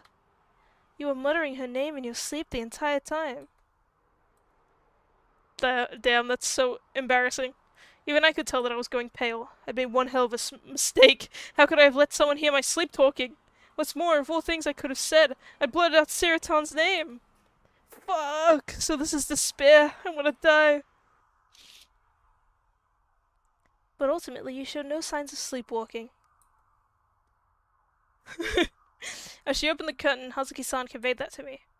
Well, it's possible that symptoms didn't occur today by chance, so we can't definitively say that you haven't been sleepwalking. No, I really don't think I'm a sleepwalker, so... More importantly, I had to ask the doctor that really important question, but I couldn't see him anywhere. As I looked around, Hazuki-san handed me a blank form. Not really focusing all that hard, I took it from her and ran my eyes over it. It was a fill-in-the-blank style form. It's a checklist to assess your mental condition. It functions more or less like a personality test, and the doctor said you can go home after filling it out. I'm waiting for me to get that little treat too, dude. Where's the doctor? I'm very sorry, the doctor is busy with other patients right now. He said to see how things go until next week and come again if there's no signs of improvement. Did bro really think that the doctor was gonna wait in here for 3 hours for him to wake up? Then again, it wasn't like he was my primary physician or anything, I supposed. He'd probably just given Hazuki-san a bunch of directions to get me out of here. Well, guess that meant there had been pretty much no point in me coming to the hospital today. I really wanted to ask Dr. Takashini about the someone that wasn't me controlling me. Whatever it meant, it was a really chilling symptom, so I didn't want to leave without getting an answer. That being said, I didn't have the courage to demand Hazuki-san bring him back to me, especially when she already looked so apologetic. Reluctantly, I decided to give the test a try. I'm sorry if you can hear my neighbors cutting their plants. I don't know why they're doing this now at 6 p.m. Guess I'd write about my symptoms on the back of the sheet or something. If I did that, I should be able to get another examination scheduled for next week. The test is very simple. Each question you answer with either yes or no. If the question is applicable to you, please mark the box labeled yes. It will be used as a reference so we can personalize your treatment going forward, so please consider your answers carefully. Okay, that's good. That's great, in fact, because they do this all the time. Hazuki-san went out of her way to explain the procedure thoroughly. The test had some strange questions mixed in, ones you wouldn't normally expect to run into at a hospital. It really did seem like some sort of personality test. Would they really be able to actually learn something from questions like these? Hazuki-san stared at me intently. She showed no signs of leaving. But it wasn't like she had nothing else to do or anything. It was more like she was monitoring. No, watching over me or something. My nervousness of being watched made it hard for me to think clearly, but I guess she was just doing her job. Either way, I knew I ought to fill out the test quickly. Whose eyes are those eyes? Oh, shoot. Oh, shoot. Do I do this? When you have business to take care of, you prefer to use emails over phone calls. Yes. Your ears ring every now and again. Yes. You have felt someone's gaze and turned around before. No, but I think maybe I should answer that. Should I answer this as if I am me or as if I am Takumi? You've already cried once this month. Oh my god. Well, looking at a digital clock. I'm gonna answer this as if it's me. Your ears ring every now and again. You have felt someone's gaze and turned around before? No. You have seen objects that are supposedly stationary move for an instant? No. You've experienced a premonition. What? What, Squids? What?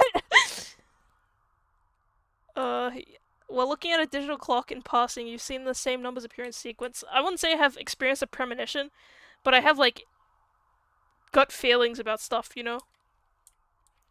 Wait, what? That's real? That's really on here? You must be using I don't think anyone can do that. Can people do that? Visualize uninterrupted imagery. No. You can daydream without closing your eyes. Yes. The frontal view of a car. Imagine, why is that on the, like, what? Answer it? No, I haven't engaged in this behavior. The frontal view of a car sometimes looks like a face. Yes. You have a hard time going to the bathroom after watching a horror movie? No. You cannot handle haunted houses? Yes. Okay, that is a kind of weird question. When you start reading a book, you become so immersed in it that you lose track of time. Yes. You believe that other planets inhabited by human-like creatures exist. Maybe not human-like creatures. The personality attributed to your astrological sign matches your personality perfectly. Kinda, yeah. You're prone to motion sickness? Yes. You believe there is a god? These are very interesting questions after all. Do I believe there is a god? Maybe. I don't believe that there isn't a god. I'm not sure on that one. Maybe I'll leave it. I'm unsure on that one. You have a strong ability to sense the supernatural. No. You have dreamed in color before. Yes. You have been in a dream in which you knew you were dreaming. Yes. You have experienced memory loss. Yes. You have a hard time making eye contact with people. No. Merely the sight of a sour food makes your mouth fill with saliva. Yes. You feel like yawning when other people do. Yes. Okay. There we go. I filled my questionnaire out. Thank you very much for your time. Hazuki-san thanked me as I answered the final question, despite the fact that I hadn't said anything. I felt pretty embarrassed at being watched the whole time. My face was probably bright red. Eye contact is scary? I love eye contact. I won the staring contest competition in my primary school, or middle school, whatever. Because of that, I also won the scissor paper rock contest. Because of that, I avoided looking at Hazuki-san when I handed her the test. There had been no time to write my symptoms on the back. Now then, please go and wait in the waiting room. We'll have your medication out to you in just a few minutes. Medication? I haven't done anything. Huh? Medication? They were prescribing me something? Dr. Takashina never said anything about that. Maybe that's why everyone remembered me, because I was the insane rock, paper, scissors, eye contact champion. Yes, as per the doctor's orders. It is a weak sedative. You'll be able to sleep more soundly and there aren't any side effects. Melatonin. Oh, wow. Thoughtful as ever, Dr. Takashina. And yet, when I realized I would have to wait in that lobby again, my mood was immediately sent spiraling.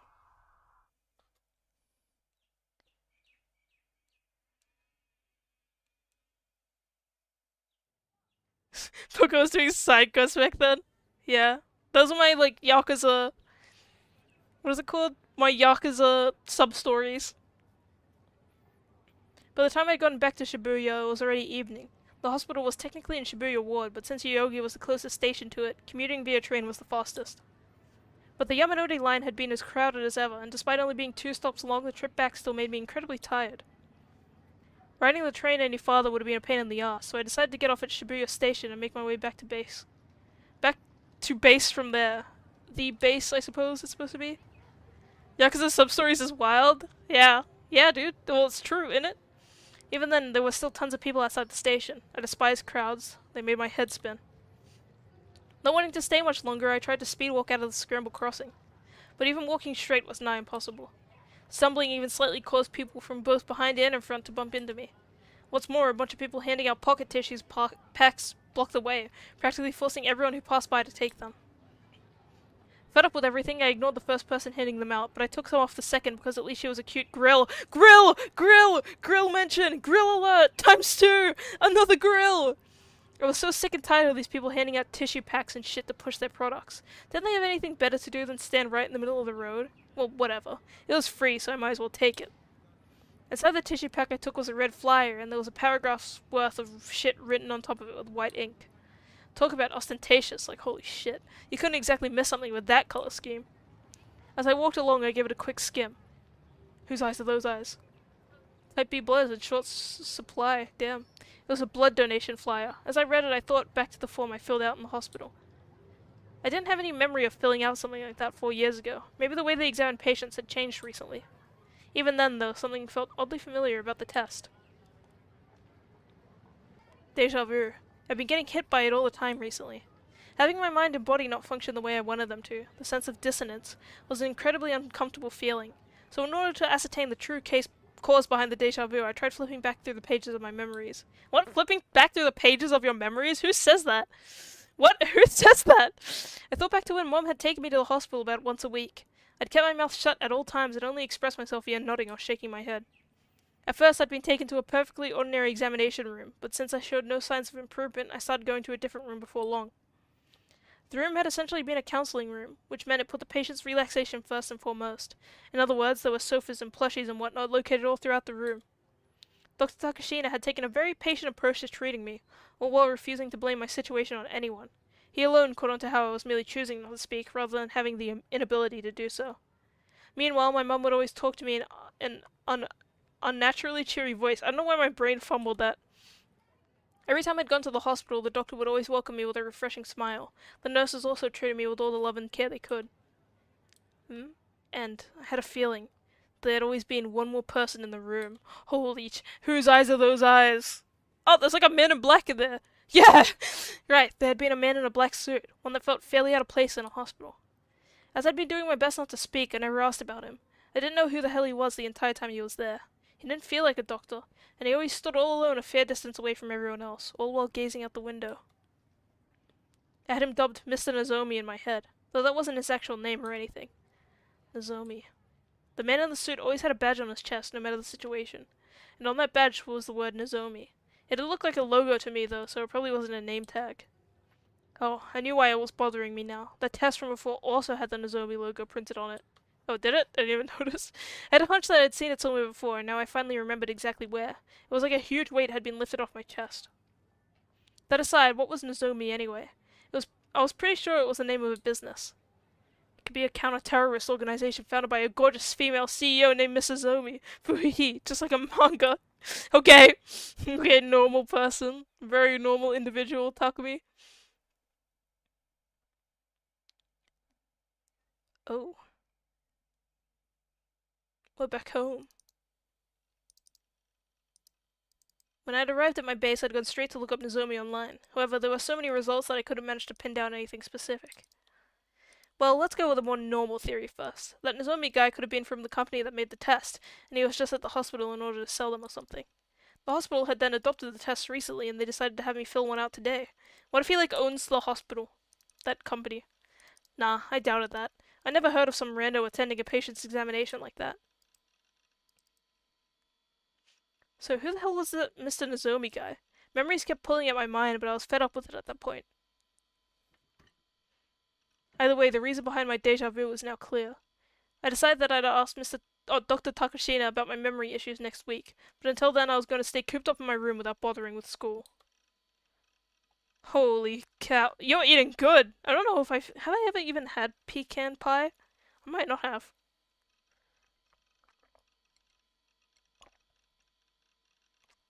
Water drinking. I want banana cream pie. Sounds nice. Yeah, I've never had one of those in my life though. I think it's an American thing. Yeah, we don't really have sweet pies here that much. I'll ship you some? Thanks, man. What a legend. What a legend. There was no way in hell I'd go to a school where people were trying to hurt me. In all honesty, I really don't want to screw up the minimum attendance chart I'd so carefully constructed, but it wasn't worth getting myself killed over. I gave up on my Nozomi search and went to look for any interesting looking threads on @channel. The news board was almost completely filled with the new gen threads. Even the ESO board had threads like, let's try and replicate new gen crimes in ESO, and to be honest, I was beyond sick and tired of the whole thing.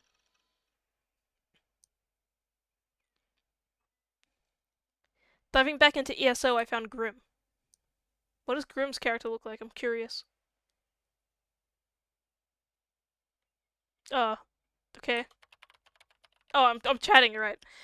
The @channel news board is super fucking boring recently. They really won't shut the fuck up about new gen. Well, it is the biggest thing of note recently. Whenever a new incident like this happens, people always freak the fuck out about it. Shitstorming Carnate, lol. They still haven't caught the culprit? I suck at it again? Dude, Dark Souls changed you! I mean, you and I both know the police are incompetent, lol. There's tons of idiots all over the web painting the culprit as some moe hot chick, lol. That demon girl. The desolate eyes of the girl I'd seen at the crucifixion murder scene flashed through my mind, and I felt a shiver run down my spine. As much as I didn't want to remember, that ghastly memory would come back any time I let my guard down. Wait, I'd seen the culprit's face. I knew who they were. Should I report it to the police? But I didn't want to get involved. Demon girl? Is there already an offshoot of the perp like that?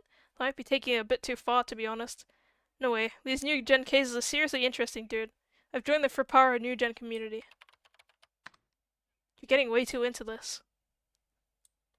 Everyone but you and Sisen from our guild has joined. Oh god, was he serious? Now I wouldn't be able to hop on and chat with my guild anymore. New gen is some weird shit, man. Gives me the chills. I knew you were into gory stuff, Grim, but... Don't tell me you're the type that looks for artistic merit in murder cases? True, the crucifixion corpse could have easily been mistaken for modern art, so it'd be fair to say that it was artistic in some sense. Now, the only thing you should be seeking here is how lewd it is. It's like the ultimate form of BDSM, okay? Play Yakuza 0 and finish it. Shut up, boy. Get back in the dungeon. You'll get it once... Wait, this guy's hopeless. I better do something quick. You'll get it once you leave behind your virginhood, Nate Hotton. You lowly bastard. Are you saying you're not a virgin? Damn. You damn traitor! Back on topic, though. The site pulling all the info together is filled to the brim, so you really ought to take a look. Oh, I really didn't want to look. I was scared to. I wanted to escape the reality in which I'd witnessed the scene of the crime. That's why I've been intently avoiding all info related to New Gen ever since then. I wanted to fool myself into believing that the gruesome scene I'd seen had been just a delusion, but... I was basically a god in ESO. Not just someone strong, but someone who knew it all. Not to mention I was the guild leader. It'd be beyond embarrassing if the organizer of the group couldn't keep up with the latest topics. I had to make sure that didn't happen. He had to look awesome, too. I clicked the link to the site Grim had sent me. The top of the site had the title All Things New Gen written in big letters right in the center of the page. This type of website was basically like a wiki. It was open to the public and anyone could enter info related to a particular topic. In the case of this New Gen site, loads of people entered info concerning New Gen and the site updated as they did. Sites like it tended to suffer from unreliable info being mixed in, as well as its fair share of vandalism from trolls, but they could still be pretty useful for getting a quick overview of an incident. Many links were pasted all over the page. I promptly clicked on the link that read Current Timeline. My heart raced. Just reading the site was making me nervous. My palms were slick with sweat. What up? Oh no, he's got pie now. He's good. Lies online? I know, right? Can you believe it? That's impossible. That's never happened before. The first incident dubbed the group dive was the suicide of 5 high schoolers that had jumped to their deaths. It had happened in the dead of night on September 7th, which was about a month ago at this point. The building they jumped off of was Cornelius Tower, which was located in Shibuya. They dove off the rooftop helipad. Of course, all 5 had died instantly. I am jelly. I'm jelly of his pie, that's true. According to the autopsies, the 5 all had foreign pieces of flesh under their fingernails, along with various scratch marks on their hands. Based on that, it was surmised that the 5 had been holding hands as they jumped, for one reason or another. There was no suicide note of any form on the rooftop. A person online, one of those people acting like Snake, Solid Snake, had actually gone to Cornelius Tower themselves. Wait, that actually was a Solid Snake reference! Oh hell yeah. You better share that delicious Food. Had actually gone to Cornelius Tower themselves and reported the door to the roof had a sign on it saying no entry to unauthorized personnel and that it was locked practically 24/7. Naturally, the door had been locked at the time of the incident, and the key was not found among the belongings of the deceased. Essentially, the rooftop helipad had effectively been a locked room, and the method the five had used to enter was completely unknown. There was a very high chance that someone other than the five had been present at the scene of the incident. The second incident, dubbed the man-child murder case, had occurred 12 days after the first incident, placing it on September 19th. Early in the morning, a university student on the way home from a karaoke session had discovered a collapsed man covered in blood by the Shibuya Station underpass. The victim was a university student.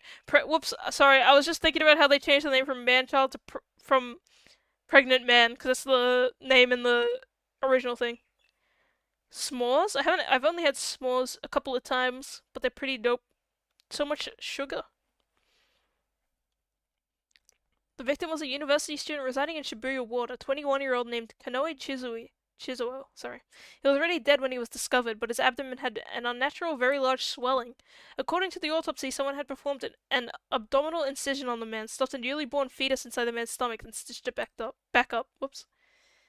What do you eat over there is sweet? I don't know, candy and treats? But s'mores is like sugar, marshmallow on chocolate on cookies, or biscuits or whatever. That's too much. Moreover, a DNA test confirmed that the fetus had no blood relation to the victim. The victim was a bachelor and had no relations with any women. Gummy bear, yeah, gummy bear. It was only online speculation, but it was assumed that the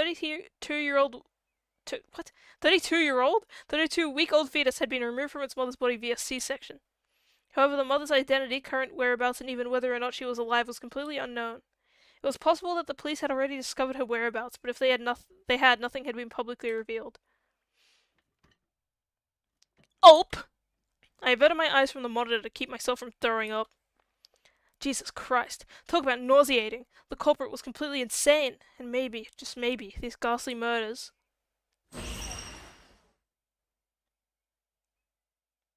had been carried out by that girl. Bro hates Emperor. Damn. Japan is over. I stared at serotonin in an attempt to bleach my eyes, and with that I somehow managed to stabilize my mental state. I considered taking the meds the doctor had given me, but serotonin did the job nonetheless. Anyway, while that might have been unnecessary to maintain Neidhart's honor, reading all that gory stuff really fucking sucked. Yo, that sounds scrumptious. That sounds scrumdiddlyumptious, in fact. Microplastics are in 40 beer chemicals? Damn, that's crazy. If it's so hard, then you don't have to read it, you silly goose. Though if you're a super masochist, then I won't stop you, Taki. I just can't bear to see my Taki go through so much pain. So why don't you just stop? We can just stick to the fun things in life. You can just fap to me like you always do, silly! Nipples? I have no idea what you're talking about. Oh, how wonderful and caring you are, Serotan. Serotan was the only one who would stay by my side. I couldn't ask for a better waifu. I rested my chin on my hands above the table, watching Serotan smile as I took deep breaths. Ah, my soul had been healed. I might be able to get through a little more if I kept glancing at her as I read, and so I decided to put that into practice right away. She is cold! Come to think of it, why had those two unrelated cases both been slapped with the New Gen label? Apparently, the group dive had initially been treated as a group suicide. But after the man-child incident occurred, people online reinvestigated it and discovered the unnatural circumstances surrounding the scene of the crime. Rumors then began to appear, saying that the five may have actually been killed and that the suicide label was merely a cover-up. They're cross-eyed? Damn. Eye contact. I thought you guys were afraid of it. According to the parents and the good friends of the five victims, there was no way it could have been suicide. Then the mass media had started making connections between the two incidents, starting with where they occurred, Shibuya. Madness explodes in today's youth, the new generation madness. Sensationalist headlines like that had started popping up everywhere, to my understanding anyway. Damn. Then came the third case, the murder case I'd witnessed, dubbed the crucifixion. The site didn't have as much info on this case, likely due to it having only occurred recently. The victim, 56-year-old Oda Hasashi, was a university professor who had been crucified with stakes to the concrete wall of a vacant house. What the hell actually was the empty lot? That was all that had been publicly revealed. Many of the neighboring residents had claimed that, for over an hour after the time the crime was thought to have occurred, around 8 p.m. they could hear the sound of nails being hammered into something. That's true. That is true. Even I'd heard the sound. I could hear it even now. A horrible, terrifying sound. On a related note, no connection between the third case and the group dive of the man-child had been discovered yet. But with it being the third abnormal incident to happen in quick succession in Shibuya, the crucifixion was naturally treated as another new-gen incident. I might make some pasta, I'm not gonna lie. I'm not gonna lie. I might be making some pasta for dinner now. The police and mass media believe that all the crimes had different culprits, but the predominant opinion online, or rather, what most of the net had hoped was going on, was that the crimes either shared a single culprit or an organized group of culprits. There also were many occult-based theories whispered about online, such as that everything had begun with the earthquake from 2 months ago. 2 months ago, an earthquake with a seismic intensity of 3 occurred, with Shibuya as its epicenter. Although the scale was fairly minor, there were still 8 fatalities, which became a popular topic of discussion. Come to think of it, it was true that the new-gen cases had begun after that earthquake. Because of that, the new-gen occultists argue that the 8 deaths in the earthquake should be counted as the first new-gen incident, causing a dispute between them and the new-gen mainstreamers. Spagwet. Big spagwet consumer. Are you talking about yourself, Void? You're a big spagwet consumer. I don't know, I gotta see what I have at home, to be honest. Regardless, the entire situation was abnormal. After all, despite the fact that 3 brutal cases had occurred in quick succession, no clues on any of their culprits had been found. And many online were waiting eagerly for a 4th case. Damn, it's just like Death Note. If I wasn't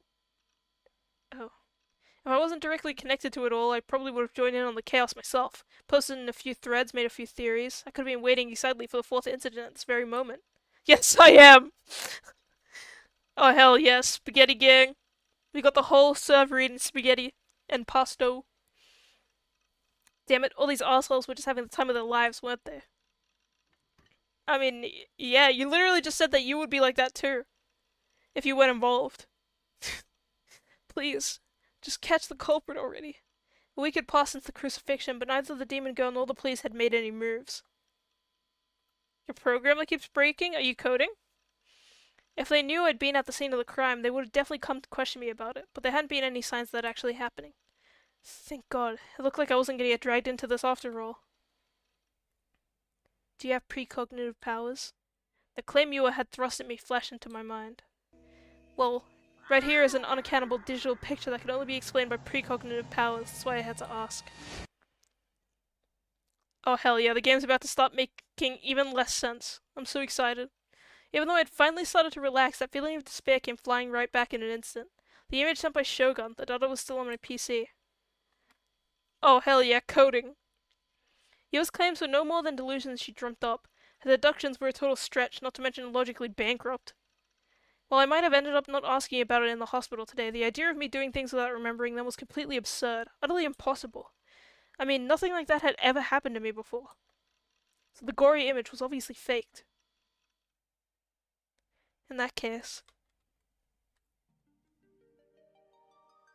you should find proof that it's fake. So let's give the picture a little look-see. But it's so disgusting. I really don't want to look at it any more than I already have. I'm surprised the FC doesn't have his fingers in jars. Don't give him an idea, dude. I'm making a program that tells me to lock in every time I open work-related shit so I don't end up watching YouTube shorts. That's so funny. It should like pop up on your screen and yell at you whenever you open YouTube.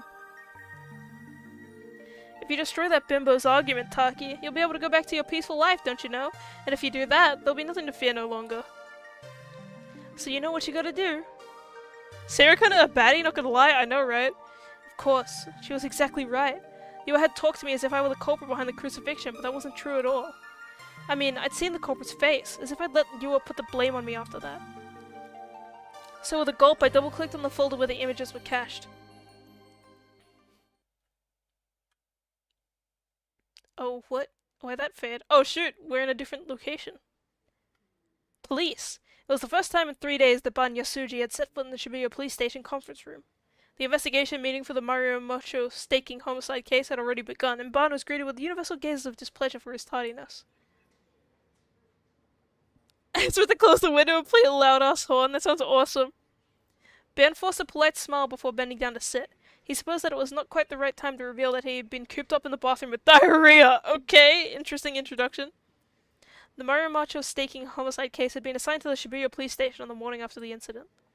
As they were lacking in manpower due to the Cornelius Tower mass suicide case and the Shibuya Station undergrad and fetus homicide case, even the third-rate assistant inspector, Ban, whom the Metropolitan Police Department's investigation division were practically begging to retire, had been called in by the main office. Why do they hate him? Moreover, as all the incidents had occurred within the Shibuya police station's jurisdiction, it was an unusual situation in which a single jurisdictional station was utilizing 3 special investigation teams.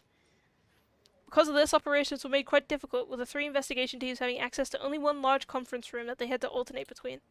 The mass media was hailing it all as one large case known as New Gen, and there were rumors that the police would combine the 3 investigation teams in order to make a New Gen investigation division, thus solving the issue of manpower.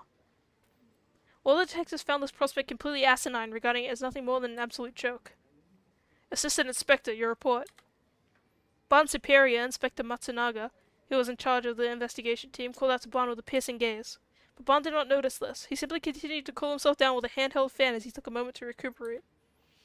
Assistant Inspector Bond, are you listening to me? The boss is calling you. Bond-san, he's waiting for your report. Hello? The whispers of Bond's partner, a rookie named Suwa, finally got him to realize he was being called. Holy sh... Is this Adachi and Dojima? That's crazy. Oh, sorry about that. Suwa will give a report. You want me to do it? I did tell you to if I wasn't here, so them's the breaks. Hurry it up. Actually, he looks kind of like Gumshoe from Ace Attorney. Suicide as the superior jabbed him in the elbow, then stood up straight and tall. The analysis of the security camera footage from near the crime scene is finally concluded. The recording shows a suspicious individual present at the scene at around the time the crime was likely committed. Murmurs echoed throughout the conference room. The relaxed atmosphere from before had been turned on its head. The other detectives began to take frantic notes in order to not miss a single word of Suwa's report. Considering the situation, it was no surprise they were so frantic about it. After all, 3 horrific cases had occurred within their jurisdiction in the span of a single month, only one of which was not ruled as a homicide as of yet. Their strong determination to find the culprit even in the face of their reputations was only natural. I will show the footage on the projector. Is it going to be Takumi? As per the instructions Bond had given him in advance, Suwa had the projector display the footage on the projector screen. The projector showed an image of the confined, filthy back alleyway of Maruya Macho. It was night, and there were very few streetlights present, so virtually nothing was visible. This is a security camera from a coin-operated parking lot, located about 50 meters from the scene of the crime. The parking lot was only big enough to fit 2 vehicles. It was a tiny plot of land interspersed between 2 buildings, and it was constructed without any real care as well. The scene of the crime was not visible in the footage, not even the path leading to it could be seen.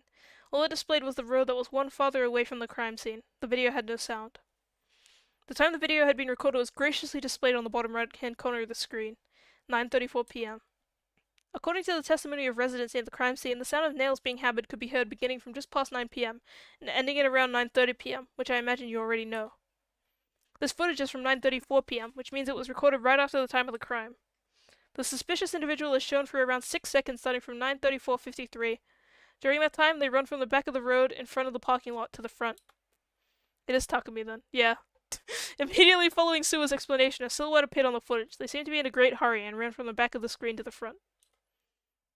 As a resolution was quite poor, not even their gender could be ascertained at a glance, but Ben had already gone to the crime laboratory to analyze that very point. I mean, how many individuals at school are gonna have blue hair? The results of the forensic analysis show that the individual is a man with an age estimated between late teens and early 20s. It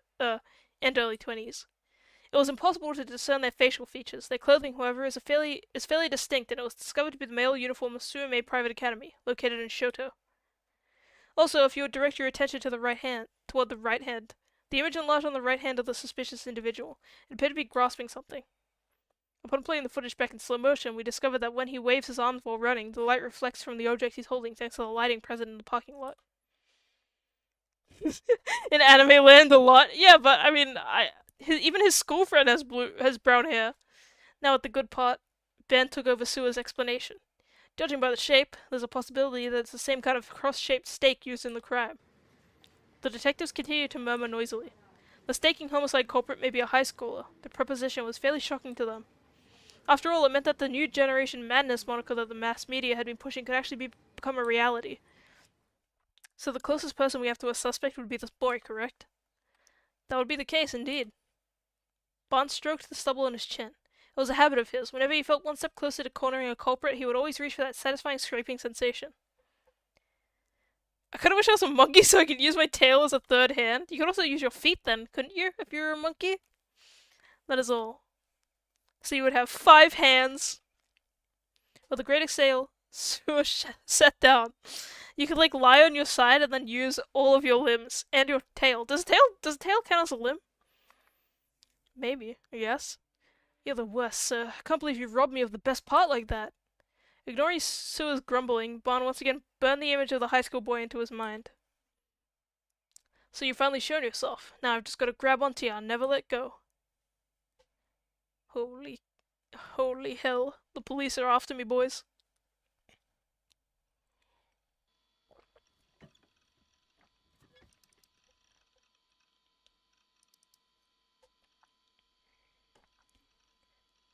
I'm cooking 2 things at once and one is out of reach. Damn.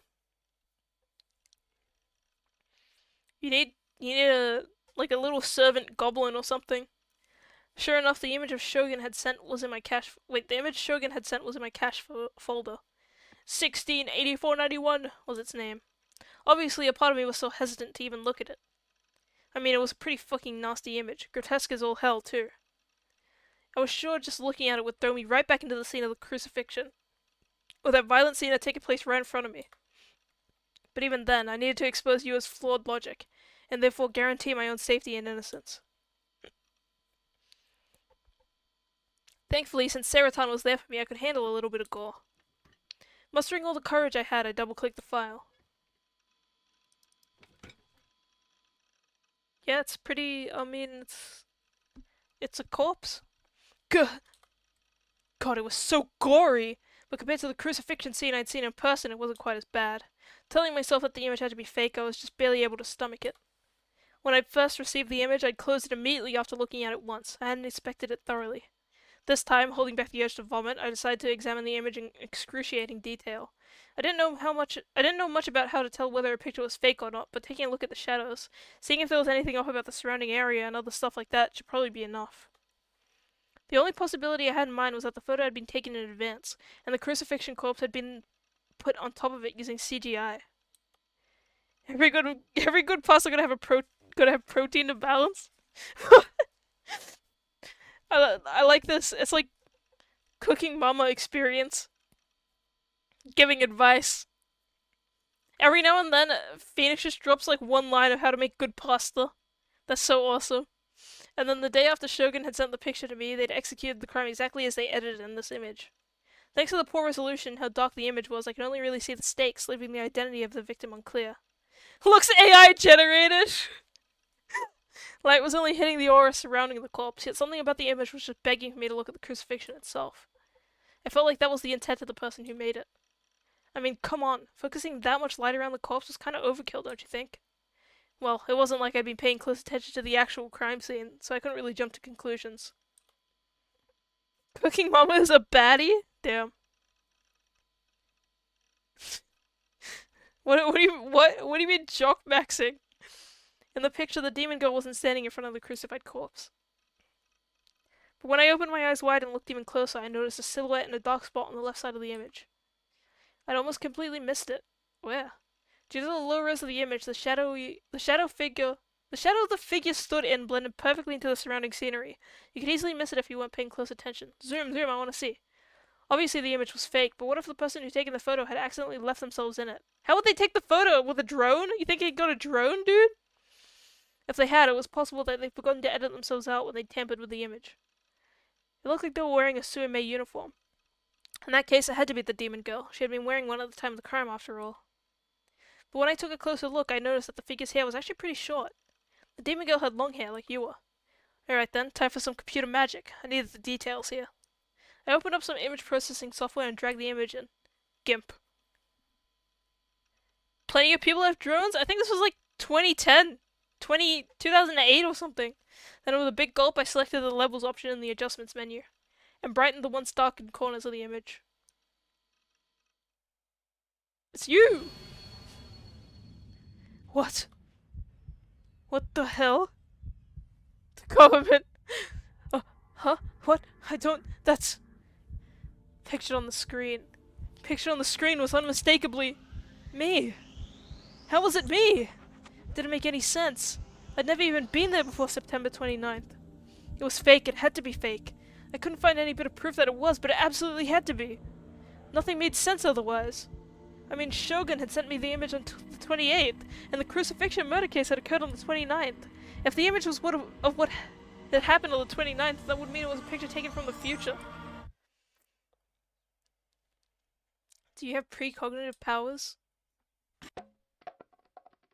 Fuck you! There's no way I have powers! I kicked the plastic bottle at my feet and closed the paint program. Dude, he was using MS Paint? That's crazy! I checked the file's properties to see when it was made, and then I lost all words. The timestamp was the 28th, but that was the least of my worries now. In the comment section of the properties menu was a single inconspicuous sentence. A sentence my eyes couldn't look away from. Whose eyes are those eyes? Ugh!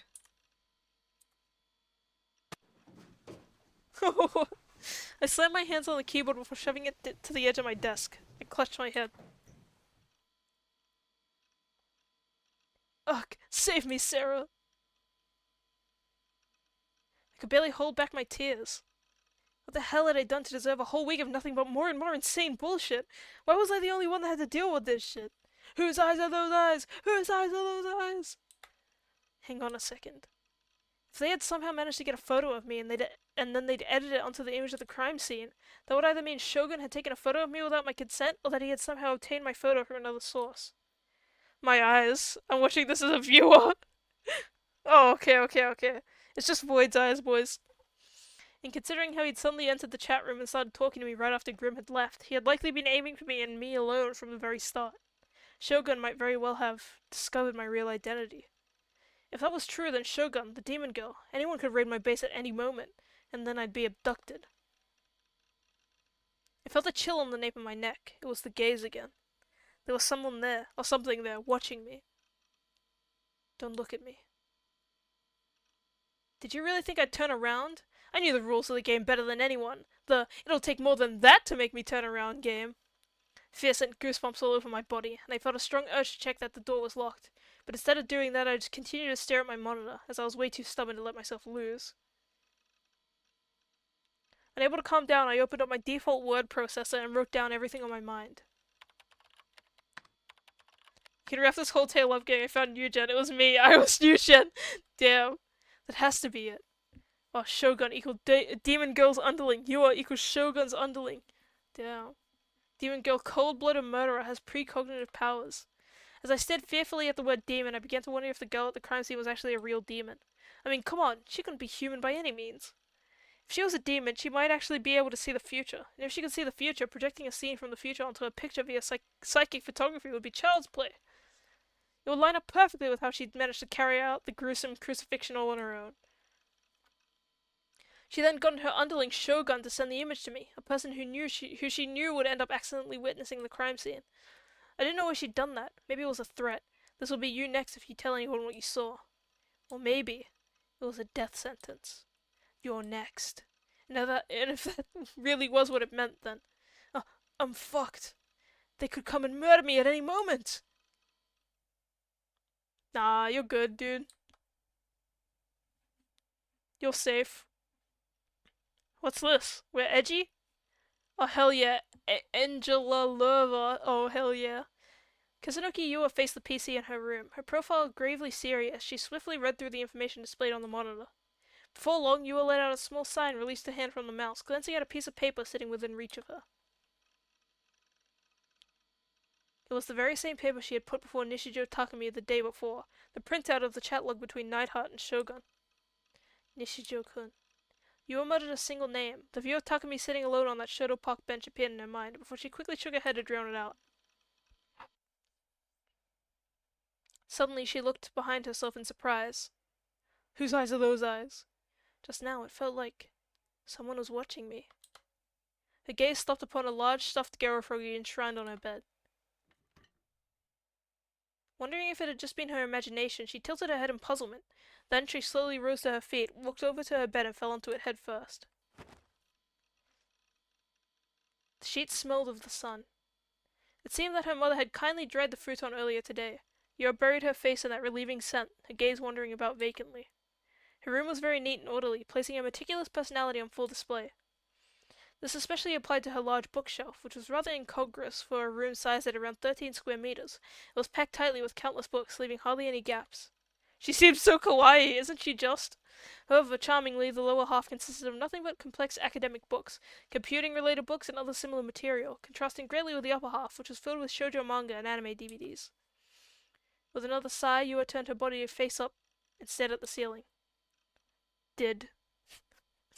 D.I.D. Why are you... What? From Wiki Pedophilia? The encyclopedia of useless knowledge? What? Okay. What? She muttered the name of the mental illness she had just been researching. An explanation related to it was still displayed on her monitor. It must be so hard. Yua hugged the stuffed Garofrogi by her pillow tightly as she thought about Takumi. But However, her expression soon vanished, replaced by only the gritting of her teeth. Okay. Well, thanks for that reveal that she was on such a website, I suppose.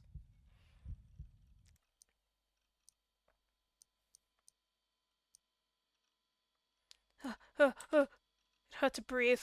All I was doing was looking things up on my PC, yet it hurt to breathe. I could feel my heart pounding harder than it ever had before. And of course the feeling that something was watching me would not go away. I was still just barely keeping myself from turning around, but I knew I couldn't do it for much longer. What the fuck is wrong with you? Show yourself, asshole! I cried out angrily at whatever it was. Surely it wasn't the demon girl, right? Oh god, what if it was? She could be using second sight or clairvoyance or some other demonic power to spy on me. Me when I'm normal. The chills on the back of my neck were gradually growing stronger to the point where they were getting slightly painful, like jolts of electricity coursing through my body. Don't worry about it. I was covered from head to toe in sweat. The front of my t-shirt was completely soaked. God damn it! Unable to take it anymore, I whipped around in my chair as forcefully as I could, and yet all I saw was my room, in the same condition as always. I didn't see a single thing that shouldn't have been there. How are you not there? Who are you? Oh, he lost the... It'll take more than that to make me turn around game. With a yell that was closer to a shriek than anything, I burst up from my chair and went to make sure the door was locked. And much to my relief, it was. I wiped away the sweat on my forehead with my sleeve. And now you realize, pushes my glasses up like an anime main character. Returning to my PC, I focused on the monitor once more. It was still displaying what I had been researching earlier, precognition. Oh, he's on Wiki Pedophilia too. When I was a kid, I truly believed that precognition existed, that psychics existed, and if I was being completely honest, I still did to a degree. That was why my first thought, hey, people live on boats and they're cool. Boat houses are awesome. That was why my first thought had been that the image from Shogun and the demon girl was a precognitive photograph. A thought which only drove me to look into it all the more. What if, maybe just maybe, there were tons of psychics all over the world and I just didn't know? Back when I was a kid, when that bus accident happened, I'd managed something that had been pretty close to precognition. For that reason, I couldn't completely rule out its existence. But no matter how much I searched, all I could find was extremely dubious articles about the occult, voodoo shit, or whatever else. There was absolutely nothing that proved scientifically whether it existed or not. Buying a boathouse and evading the IRS. There has to be at least something. Searching on Doodle. Growing increasingly frustrated, I violently tapped away at the keyboard. I couldn't deal with how anxious not having a concrete answer made me. Was the world really telling me to just give up? To wait here, trembling in fear of demons that might or might not come? I couldn't stay sane like that. Of course, I would have vastly preferred to learn that the precognition didn't exist. But regardless of what the truth was, I needed to know it. Badly. Pretty much out of options, I decided to take a look at Channel's occult board. The place was typically home to nothing but total BS noise, lies and misinformation, mainly. But it actually had some pretty mind-blowing and even useful information scattered on it sometimes. Writing back how frantic I was, I opened up Channel. Then I clicked on the occult board and gave precognition a search. And when I did... Huh? My search pulled up a surprising number of threads, about 30 of them. Was precognition a hot topic on Channel at the moment? With a gulp, I checked the thread titles one by one. Phantasm? FES? Most of the threads contained those two key words. In addition, New Gen discussion had also wormed its way in, with lots of unsettling terms like prophetic lyrics and murderer being used. Having never heard of Phantasm before, I went to Google them. Apparently, they were a Shibuya-based 4-piece gothic punk band that had been doing live concerts recently. They were so popular, in fact, that they were completely dominating the indie music scene with a female vocalist known only as Fez. Persona 3 Fez? Holy hell! Anyway, to check whether it was related to precognition or not, I clicked on the thread at the top titled Precognition and Prophecies, Phantasm General, New Gen 43, and gave the contents a brief skim. Figure/eroge board guide. Okay. Let's all go to the concert Sunday. Those who duel enjoy Fest Summer's Black Mass without letting any of it go to waste. Miss out and you'll be getting the crucifixion treatment, Lumphal. I read the lyrics, but it still feels like a stretch. The phrasing is vague as shit. There's no way any are actual prophecies. If I'm wrong, though, have mercy on me, crucifixion killer, lol. Calling it precognition or a prophecy or whatever the fuck is taking it way too far, Lamau. This ain't Nostradamus, so how about we just sit back and enjoy the music for what it is? Fest stuff ain't bad lyrically, but I can def see the New Gen connection, to be honest. Everyone always talks about Fest. Rip the composer Rio. Poor guy's getting no credit. Feston. Feston's lyrics force me to find the meaning of life. It's a trap. Hell yeah, indie rock. Whoa! Well, to be honest, I want to be insulted by Festama in that chill voice of hers while she grinds her boots into my ass. Over and over until it feels like my eyes are gonna fall out their sockets. It'll feel so intoxicating to stop on the edge, right at the last moment, and so erotic. I wonder if she'll spit on my face or not. No matter what you think, I want Fest to just take a knife and cut open my throat, ending my life. I want to breathe my last breath as she says to me, "You're an eyesore." Damn, these guys are crazy. This what you guys mean by New Gen prophecy stuff? O servant, revealed by the light of the moonlit night, connect the phantasmal paths which lead to this place. Little do they know their screams will soon turn to silence, and repose shall fall upon us as we link hand in hand with the wind. That guy's down bad, he actually is, yeah! Don't leak the lyrics. What a brainless troll. What? Those lyrics. Depending on how you interpreted them, they could be seen as referring to the group dive. Were they? Oh, I guess? Oh yeah, maybe? Yeah, I guess so. And yet those lyrics had been released 2 months ago, which meant they hadn't been written after the group dive. Is this precognition? Could it just be a coincidence? Or could Phantasm be yet another one of the demon girl's underlings? I want that to be a POKO cell copy pasta. I want to see that spammed in the Discord channel forever, guys. Gonna make it an emote. I'll just screenshot that and shrink it down. I read the thread in more detail, only to find out that each of the 3 New Gen incidents had all been prophesized by Phantasm's lyrics. However, the lyrics for the songs that supposedly prophesized the man-child and crucifixion incidents had not been posted on channel. Apparently, uploading them online was viewed as a taboo of sorts. The philosophy seemed to be, if you really want to know, just go to the concerts and buy an album yourself. Regardless, there are a great number of people online trying to predict the next New Gen case based on the songs Phantasm had performed thus far. A POKO creepypasta? Yeah, I write the POKO creepypasta. POKO pasta? And apparently, ever since New Gen kicked off, Phantasm's albums had been completely selling out. They had been so successful, in fact, that even the mainstream media had picked up on it. Gothic band boasting cult following rises among the youth of Shibuya. News stories like that were popping up all over the place. The one writing the lyrics was the head singer, Fess. Nobody knew her real name. What if Fess was actually the demon girl? If she was, it would explain how she'd managed to prophesize the incidents literal months before they'd occurred. The demon girl was the culprit, after all. I miss when creepypastas would go to too. I love creepypastas, dude. I was a huge fan.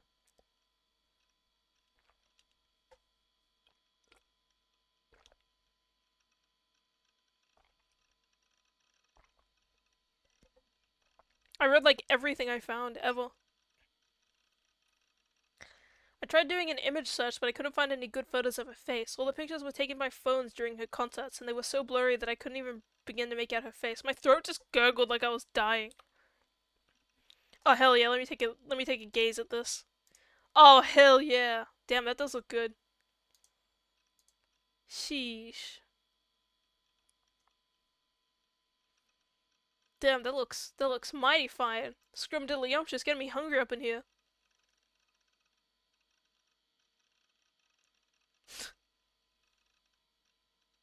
What were you guys talking about in this chat?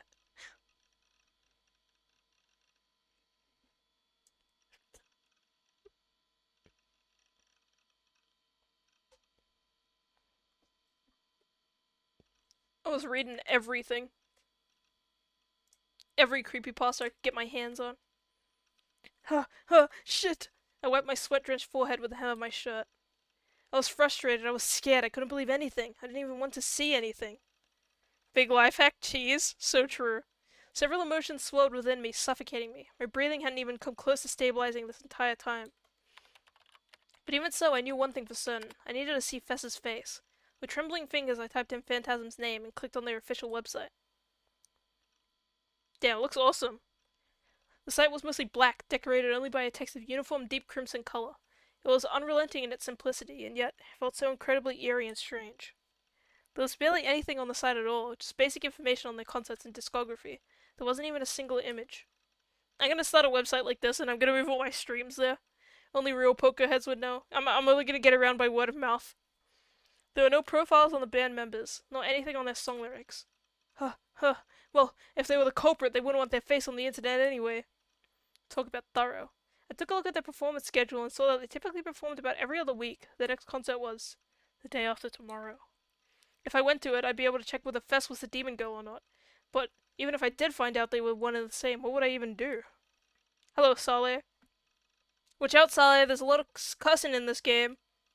Am I POKO pilled? I think anyone who watches me is POKO pilled. I am POKO medicated. I'm POKO unmedicated. This is unmedicated POKO behavior. Report Fess to the police? Cry and beg for her to leave me alone? Bring a crucifix and attempt a mock exorcism? Yeah, none of those were gonna happen.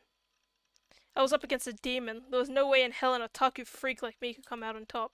Problem is, if I didn't, I'd die. She'd transform my corpse into her newest art piece and I'd be posted on the All Things New Gen site as yet another case. POKO is senile. Yes, sir. Fuck that! But if I didn't do something, I'd never find out what that picture of me that Shogun had really sent meant. And on the off chance that Fess wasn't connected to the demon girl, maybe I could ask her to help me fight against whoever the demon girl actually was. Like that's ever gonna happen. I never survived going to a concert. Depression is my disease and cheese is the prescription. I think I know a couple of people that would agree with that statement. And probably say, same. I'd never been to one in my life. That sort of thing was infinitely beyond my comfort zone. Not to mention, concert halls were cramped and dark and noisy and crowded. Just imagining a place like that made me want to hurl. I was at my wit's end. I had no idea what to do. What is this? It's a spooky game. The chills on the back of my neck still hadn't gone away, and the painful prickling sensation slowly turned into a burning one. I looked behind me yet again, but like always, nobody was there. Just stop, please. I closed my eyes tightly, focusing on nothing other than waiting for the gaze to disappear. I didn't want to go through this torment for the rest of my life. For all I knew, the gaze would straight up kill me someday. Think, Takumi. What can I do? Think! The line better watch POKO. It's like watching Instagram/YouTube reels before you sleep.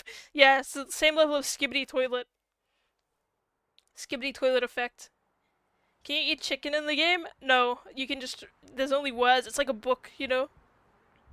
Hiding in the shadow of a telephone pole, I looked at the gigantus concert hall from afar. After agonizing over it all day yesterday, I'd somehow managed to nut up and did what needed to be done. So here I was, gigantus. It was located on a narrow street in Shibuya beneath the elevated railroad tracks. It had a very distinct red brick exterior. Yeah, with that I'm gone now? Well, you know, like, that's what they say, isn't it? When, like, You're like someone who scrolls through like TikToks or YouTube a lot or whatever.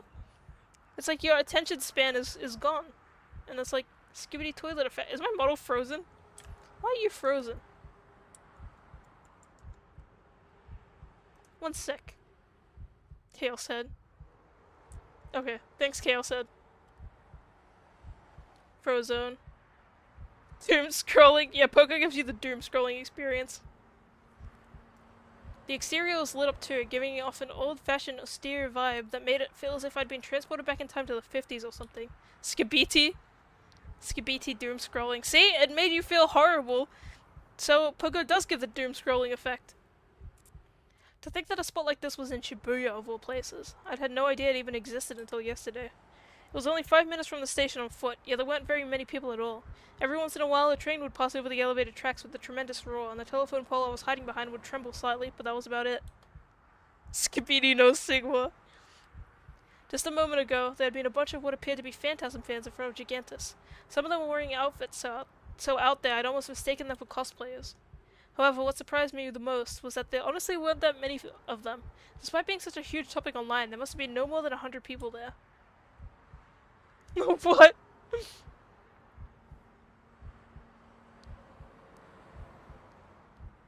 Can you join? I don't know. I'll think about it. I'll think about it, Sully. Regardless, they were all inside the building now. The concert had already begun, but since none of the audio managed to bleed outside, it certainly didn't feel like it. Damn, are they like a whisper punk rock indie band?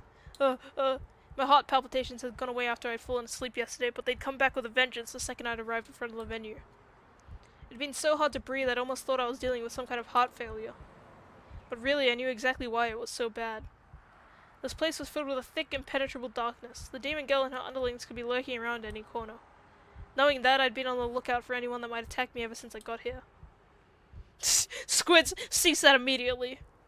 The sheer anxiety and paranoia was comparable to what it felt like going through the One's Volcano dungeon in ESO. Of course he brings up ESO again. Mobs of the One's Volcano dungeon were OP as hell, and it was surrounded by the kind of lava that insta-killed you if you so much as clipped it with your pinky toe. That shit could have been play-tested. The amount of times I died there, holy hell. What's wrong with POKO? Don't worry about it.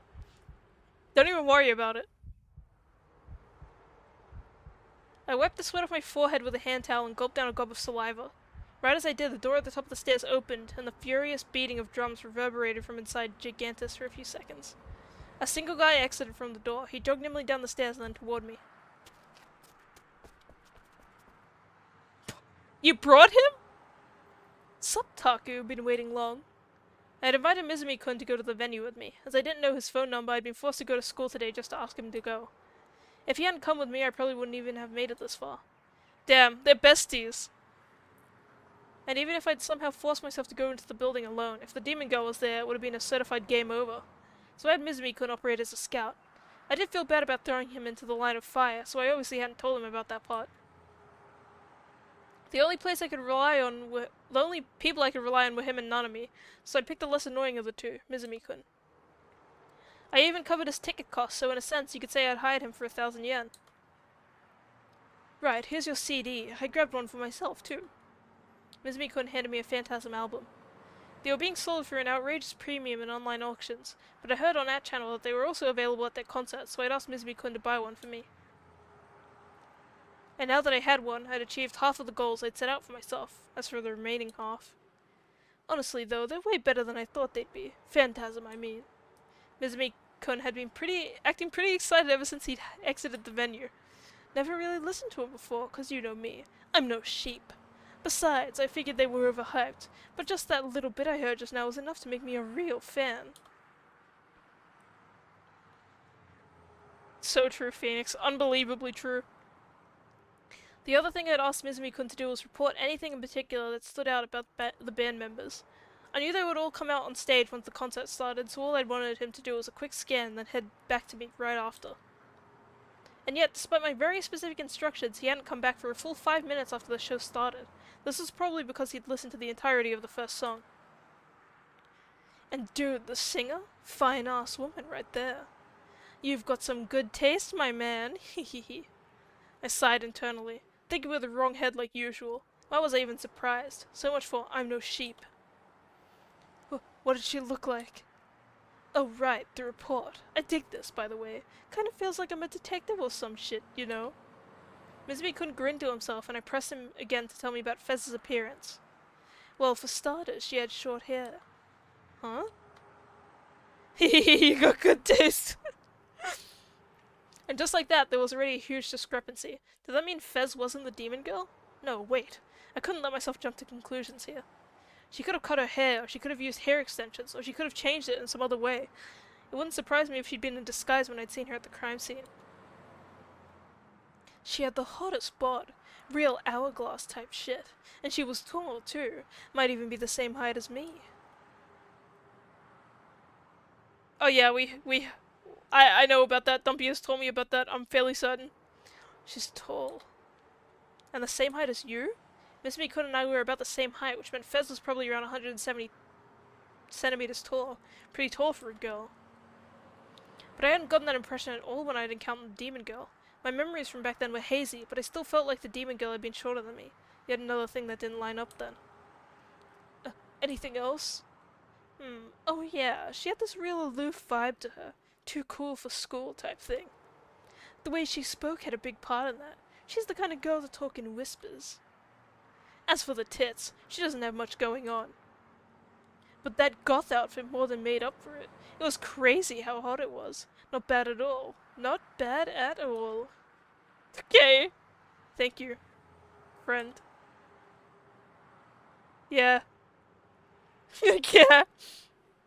Oh god damn it, every single word he said was completely useless. Then again, I'd only gotten a quick look at the demon girl, so I couldn't exactly list her features. This plan was probably doomed from the start. But anyway, since you're so interested in Fez, you really ought to take a look for yourself. Let's hit it. Huh? Mizumi couldn't begin to push me from behind, forcing me up the stairs to Gigantus. I desperately tried to fight back, but Mizumi-kun was stronger than me. I couldn't get away. Dude loves goth baddies, dude might be valid. He loves any woman, I think. Oh, wait. You want to see Fez's face, right? Come on, be honest. Fooling around with another chick's a big part of a man's life, Taku, my boy. You're finally becoming a man. What? Just pretend that glasses girl you went home with the other day doesn't exist. I'll be forgetting about Tanaka tonight myself. What the hell was he talking about? I tried to stand my ground and fight back, but to my horror I realized that I was already at the top of the stairs. While it was only the second floor, if I were to slip and fall it would hurt like hell. Just the thought made me stop resisting as hard. His standards are essentially women optional. Yes, pretty much. And in that moment of weakness, my entire body weight was sent crashing through the door and into the venue. Woman? Oh, this is so sick! The second I hit the inside, an explosion of sound blasted my eardrums. I never experienced something so loud before. That's true, it really do be like that. Even the pit of my stomach was forcibly shaken by the vibrations. It was so intense it felt as if my entire body was being crushed to pieces. There were no seats in the venue. Everyone was standing up to watch. They were all rocking their bodies in rhythm with each other, shouting "Fez, Fez, Fez" as their fists shot up and down. Still nowhere near the level of a water guy performance though. The heat was devastating and made me want to vomit. Ew, so loud, yeah, ew! Dumpy, you went to a concert, you remember how loud it is? I might have been an otaku, but I was definitely not the type to obsess over idols or voice actors. Honestly, I hated this kind of atmosphere. Kenji's scheduled to live in 8 hours? I don't know if he's actually going to be live though. I could tell I stuck out like a sore thumb, but thankfully nobody was paying any attention to me. There were so many people in front of me, I could barely see the stage at the far end of the room. Just the blinding stage lights and the faint figures of 4 people standing under them. Apparently. I've never been, but I already have hearing loss, so I could. I mean, to be fair, Dumpy, he is going to Schedule 1? What the hell? Schedule 1 mentioned? To be fair, he is going to a concert for someone he has no interest in and doesn't know anything about, so I don't know. Underwater level music! And as I was getting overwhelmed by everything happening around me, Mizumi-kun handed me a plastic cup of soda. Seemed like Mizumi-kun had paid for my ticket too. I'd have to make sure to pay him back later.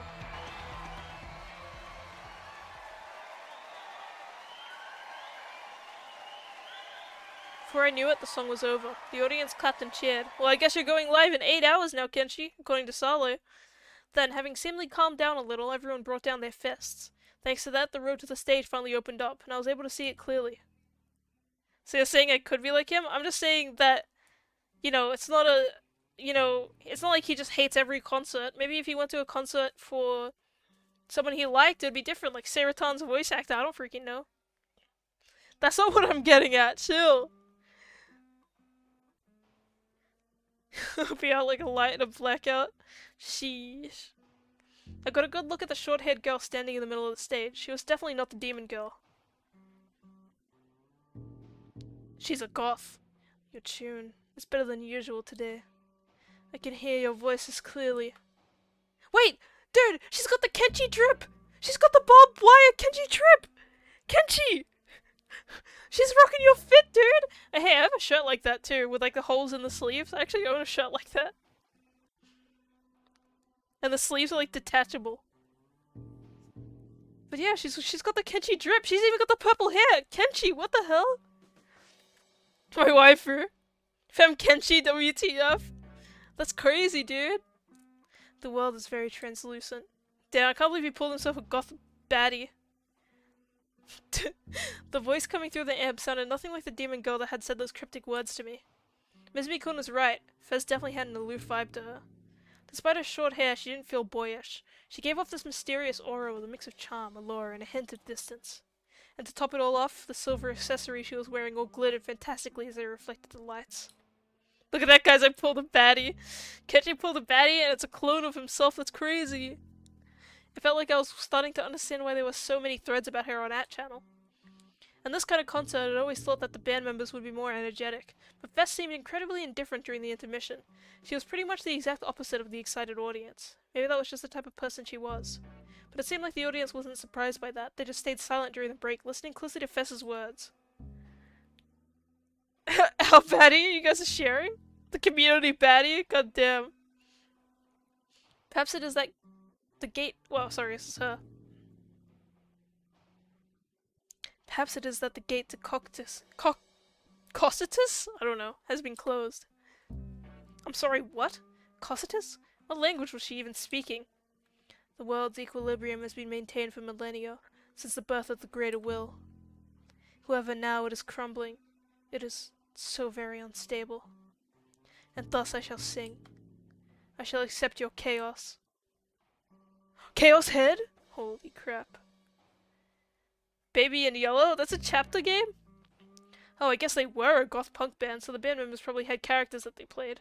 Maybe it was an easy way to win over the hearts of fans, just spout some random nonsense that hinted that it might mean something, giving it enough mystique to keep people engrossed. I like Nanami, the main guy's sister, because she has the same birthday as me. Speaking of mystique, Fess was holding something strange in her hand. In her left hand was a plain old mic, but in the other she was holding some sort of weirdly shaped mic stand. It kind of looked like a sword. It was shaped so elegantly it felt sinister. It looked so sharp that if you even so much as grazed it, it would slice your finger in two. It was huge, too. As tall as Fess, in fact. This MC and his friend are cringe. They are cringe. There were also lines of glass embedded into it, which glowed with an ominous blue light. I couldn't tell if it was really a sword or not, but either way, it wasn't half as bad as character accessory. No complaints there. We know you like it because of Lost Ep. Yeah, that's true. I also like another character that hasn't shown up. Wait, actually she did show up for about 15 seconds. I like her, if I remember correctly. She's like, actually insane. I was strangely captivated by it. Then, using only her right arm, Fess casually lifted the huge mic stand. And with an underhand grip she swung it sideways. The blue light from the glass drew a wide arc with its afterglow. What the hell? That was so dangerous! What if it had hit someone in the crowd? That wasn't a mic stand. Could it be a sword? And every night she would use it to cut the throat of some poor audience member, harvesting blood to offer to the demon girl or something. So was this concert actually some sort of black mass organized by a bunch of witches? A fierce chill ran down my spine just thinking about it. Okay, boomer. Whatever, dude. Goosebumps covered my entire body. I should really get out of here ASAP. But the moment I thought that, Fess let out a gentle whisper. I can't wait to get DMCA'd again. Up next, our third song of the night is The Necklace of Vajrayana. The crowd let out a huge cry of joy upon hearing that. Oh yeah, I'm ready to get DMCA'd! Is he gonna be singing? What the hell, that's Ragnar the Blood Edge! Wait, that's Ragnar the Blood Edge and his brother Jin! And then they got, what's that guy's name? Iori Yagami from King of Fighters? A moment later, the members of Phantasm all started playing, and a second flood of sound poured into my ears. Holy crap, there is actual lyrics! I can't believe they got the fighting guy rotation. I actually think that that looks like Axel Lowe. They got Axel Lowe, Ragnar the Blood Edge, and Iori Yagami, I think his name is, from King of Fighters. That's crazy. That's Kurt Cobain! Oh, my bad, my bad. Straight up, it looks like those characters, though. I would pull them up, but I feel like it would take a long time. She can sing, she's very talented. When are you gonna do the karaoke stream, Kenshi? A thunderous roar came from the speakers, a roar that felt like it was going to blow out my eardrums. How had these people not gone deaf yet, hanging out in places like this all the time? Looking to my side, I noticed Mizumi-kun was fully into it, pumping his fist in sync with the rest of the audience. Yeah, you gotta get the vibes, dude! The intro ended, Fez began to sing, and when I heard the lyrics I swallowed hard. Oh, sorry guys, I ended the cool song. She was singing the prophetic song that had been posted all over our channel. You could just practice, Kenshi. It was a dark piece that didn't feel the slightest bit optimistic. Even its melody felt like a religious psalm, and the lyrics definitely didn't help. What are you talking about? This just sounds like indie punk rock. What do you mean?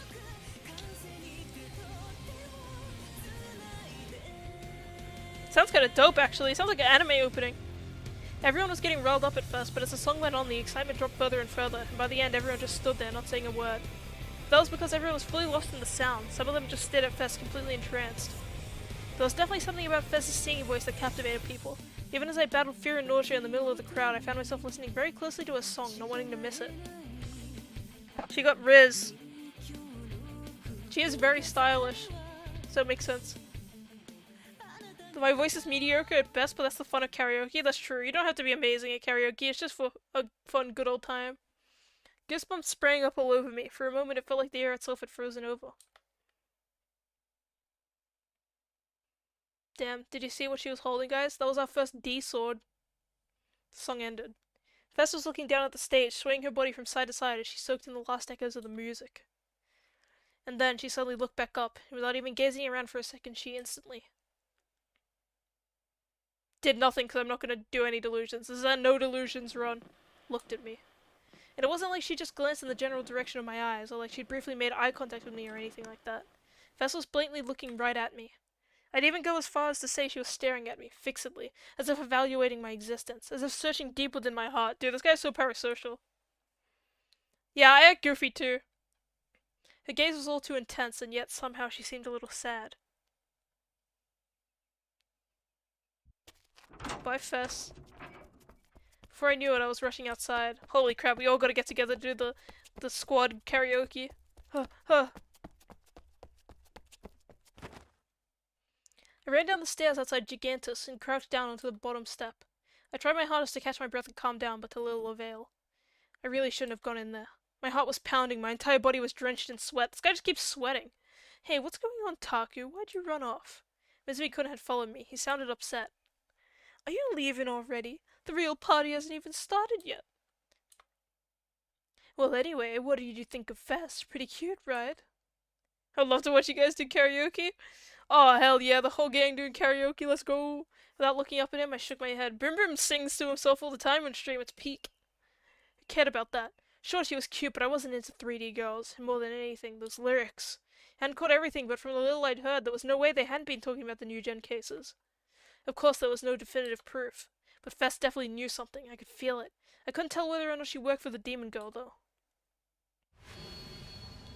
The girl, now dyed a brilliant red, looks back from beneath the full moon. What? Okay. But I mean, she looked straight at me. That hadn't been a delusion, and it wasn't a misunderstanding on my part either. There was no doubt about it. Fess had looked at me! Just what were the emotions swelling in her eyes? What meaning did they hold? Why had her expression look so painful? I didn't know. Maybe I'd find out if I asked her directly, but that would never happen. I couldn't set foot in that concert venue ever again, let alone speak with Fess. I'm never coming here again. Wiping the sweat off my forehead, I managed to squeeze out those words. Damn, okay. Your homie's like... He just wanna have a good time. Gotta ruin the vibe, dude. I looked straight onto ESO as soon as I got back home from the Phantasm concert. The potato chips I had with me were already soggy, but I couldn't care less. They were still surprisingly tasty. Damn. To me, ESO was my life. It was my happy place. A breath of fresh air that let me forget all about the real world. As long as I could immerse myself in ESO, I could forget about all my troubles. I could stop being me and instead wander baselard as Nightheart.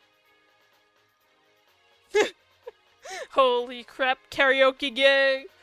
But for today, for some reason, Nightheart was a little off.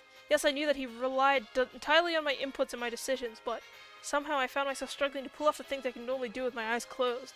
This game was supposed to be a breath of fresh air, but today the more I played it, the more irritated I got. You gotta get a better mic for when we dub all of Chaos Head anyway. So it makes sense. Wait, what, Bruce?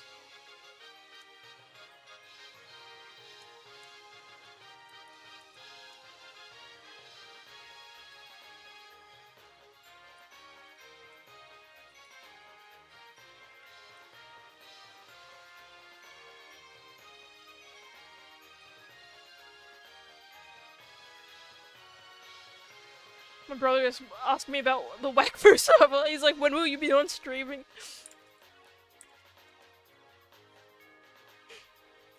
We gotta dub it, it'll be awesome. What the fuck, dude? I'm gonna fucking delete you, I swear to God. I knew it was all my fault, but I still took my anger out on Nightheart. Super annoying server voice. God damn it, I'm so fucking pissed off. I yanked at my hair and kicked the bare steel wall. Having let out all my anger, I took a deep breath and sat back down on my chair. I stared vacantly at my monitor. Nightheart was just standing there, facing toward the gates of the city of Shangri-La, free of my control. Speck was facing toward me just as it always was when I fought enemies, and of course he was at the maximum level. I wonder what level I am. Had the human known as Nishijo Takumi leveled up even slightly since he'd started playing ESO? No, since he'd been born? See all random sounds. I wonder how we would have to do it though. Did my thing lag? Crash again? Yeah, what the hell? It does this when I alt-tab now. What the heck? VTube Studio? I forgot what it was called for a sec. Then why was I still so bad at talking to people even though I was nearly an adult? Why was I a borderline shut-in? Bye Saleh, thanks for stopping by. If I didn't log in as Nightheart for weeks, would he also turn into a shut-in like me? Maybe. Whose eyes are those eyes? I suddenly remembered those words as I stared at Nightheart's back. I was mildly interested in what Nightheart would do when I wasn't controlling him. So figuring I'd observe him for a little bit, I left my keyboard alone as I ate some chips. I would also like to write an abridged version. Well, don't worry, they have an anime, so we could write an abridged version. We're gonna become amazing and famous. Portal shut in, it's so...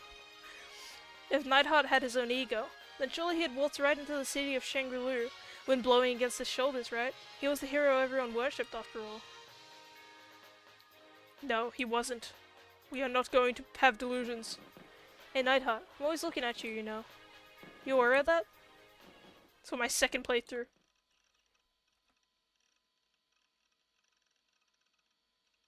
So I can try to match the pacing. Don't worry, we'll be there watching it together. We'll go through the entire visual novel together, and then we can all watch the anime together on the server. How does that sound, boys? And then...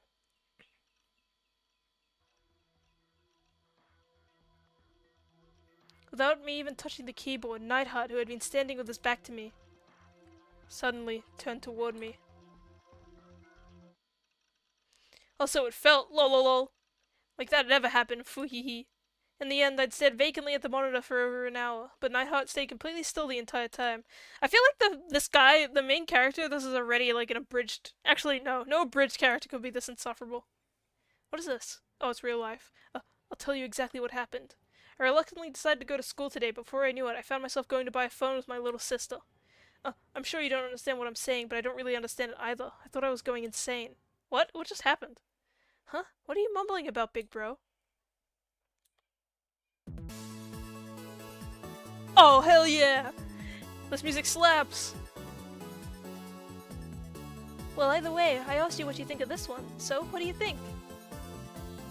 I think I want to go home. Besides, how many times do I have to tell you that I don't need a cell phone? God, it hurts having a little sister this brain dead.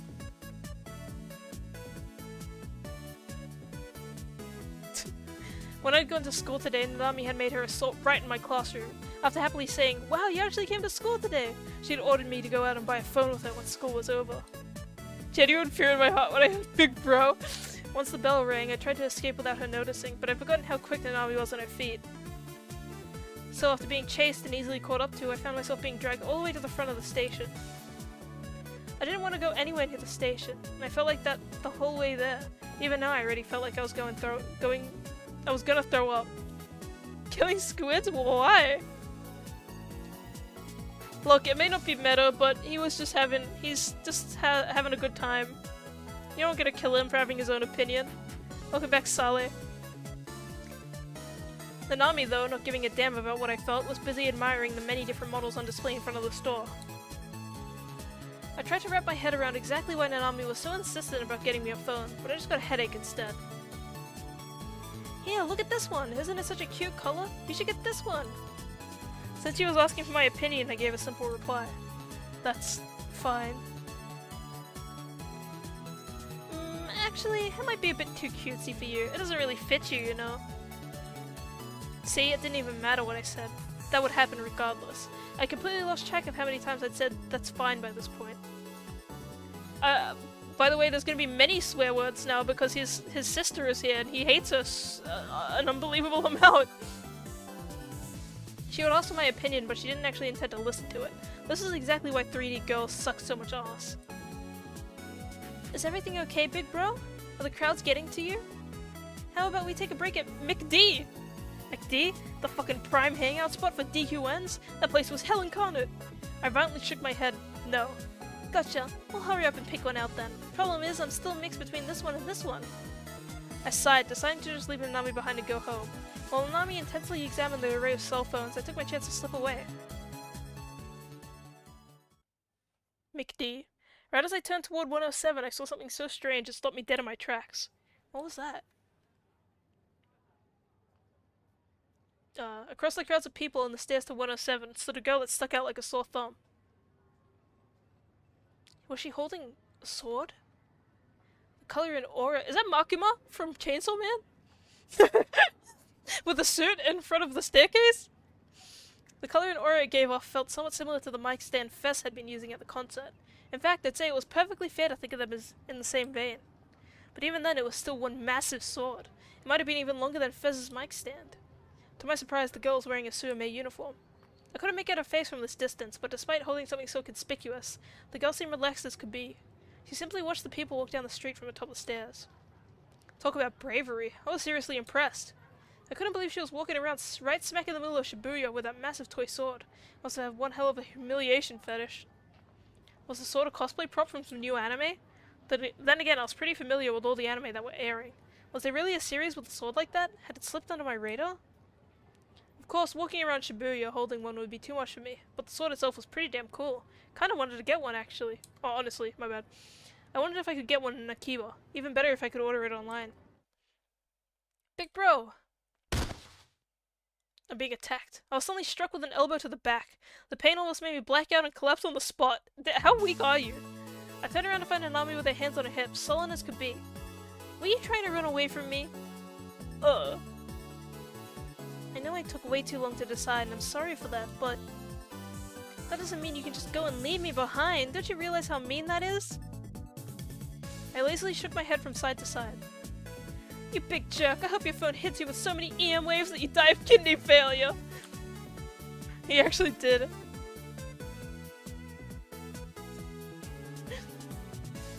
What was her deal? Now I feel like an idiot for trying so hard to pick the right phone for you. so I'm not even gonna try anymore. The same model as mine is good enough for a jerk like you. The anomaly forcefully grabbed my arm. The anomaly? I'll make sure you sign the contract today if it's the last thing I do. And until that phone's in your hands, you're not going anywhere. Oh, I get it already. Let go of me. Okay, then hurry up and move your butt. I didn't have a clue why Nanami had gone so worked up. She really was a pain in the ass.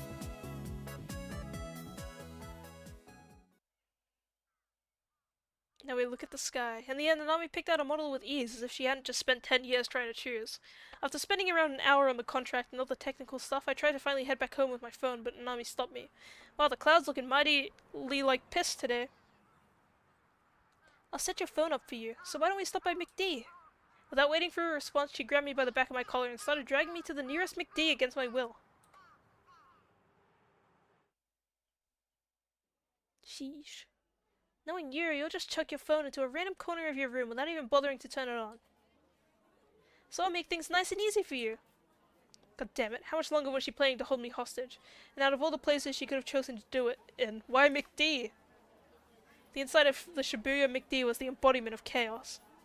There were shitloads of people, and none of them ever shut the hell up. The sheer number of DQNs was off the charts. Oh man! Get a new one. Get a new spoon and eat it. Use it to eat the old spoon. I mean, get the old spoon out. Not eat it. At the table right next to us sat 3 DQN tier mothers with dyed brown hair, and to make things even better, they'd brought their kids with them. They just left their children, 3 little crotch goblins with red highlights, to be specific, to run around the restaurant squealing their heads off, and instead of controlling them, they just kept on chatting away. I mean, you can't, it's ill-advised to eat the spoon. At a different table was yet another group of DQNs, this time made up of 4 high school guys all laughing like obnoxious pricks. Next, 2 high school girls, complete with baggy socks and dyed brown hair, sat opposite to each other, hyper-focused on their phones. They didn't even bother talking. Beside them was a snoring middle-aged businessman slumped down on his table, making it pretty obvious that he was skipping out on work. What really made me double take was this table was close. What? I can't read. What really made me double take was this table close by with a group of 5 elementary schoolers, some boys, some girls. They all sat there with their little school bags on the floor, happily chatting it up with each other as their legs swing back and forth beneath the table. So considering that it was co-ed, was it a mixer? It was, wasn't it? Weren't they elementary schoolers? Well, regardless, the point is that as far as the eye could see, there were groups of people that I avoided like the plague. Damn, even children? Nami had no problem at all relaxing in a place like this. I was thinking about that. Do you think that Shoe Nice is a reincarnation of him? Tarare, or whatever, how you pronounce his name? Tarara? Do you think that Shoe Nice is a reincarnation? I was thinking, like, he's kind of like that. Yeah! Isn't that the story of the guy who ate animals and stuff?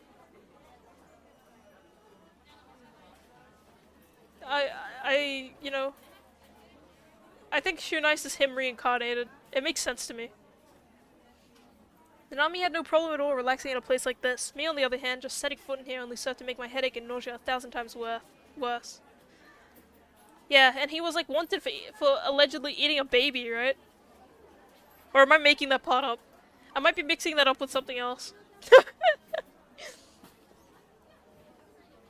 But yeah, I know. See, don't ever doubt that POKO has a bunch of random useless information. POKO knows all the random useless information. Wait, why the hell did I have to play along with my sister and stay here in the first place? Hey, what are you gonna do for your ringtone? Got anything in mind? Yeah, you're gonna eep? That's alright. I'm about to wrap up streaming anyway. I think my throat's starting to hurt from reading. But thanks for being around, hanging around, loot squids. I know it's a very engaging bedtime story. I hope you dream about it when you go to sleep today. He swallowed an eel's whole? It's just like oysters, they go straight down. Without even looking in my direction, Nami played around with my phone as she prodded me for an answer. I hope your rest is mid-engaged, Finn. You don't want to dream about this? Why not? Pick an anime song. Overruled. This is exactly why everyone calls you a nerd. You're the one asking me what I prefer. Come on, it's my phone, so at least let me pick what I want. Oh, I know. How about we use the new Amura Carrera song? It's one of my jams. It's so good. Yeah, no, that's overruled. Yeah, I remember him eating cats and dogs and stuff. Yeah, I guess you're right. You're not really an Amora Carrera kind of guy anyway. Good night, squids. After showing how little she actually cared about what I thought, Nami took a bite of one of her french fries. I should probably mention that this bitch asked for a fish sandwich combo before dinner, one that I had to pay for. I, meanwhile, was feeling so garbage that my appetite was long gone. Piece of shit sister spoiling her appetite and mine? Fucking bullshit. Oh yeah, aside from that. For whatever reason, Nami placed her bag on her lap and started digging through its contents. Where'd I put it? Oh, here it is. Then she proudly took out Gero frog. Whoa, her thumb is fat! A defective Gero froggy? It's not defective. It's the goggling Gero froggy that came out last week. The what? You didn't know? You really do live under a rock, Labrubers. They release a new Gero froggy every Friday. They've made 12 different ones so far. Seriously? Was there really enough demand for weekly releases?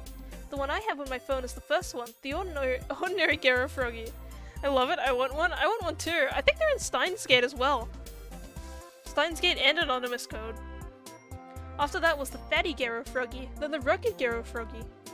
So they might actually exist in real life. I actually think they're dope as hell.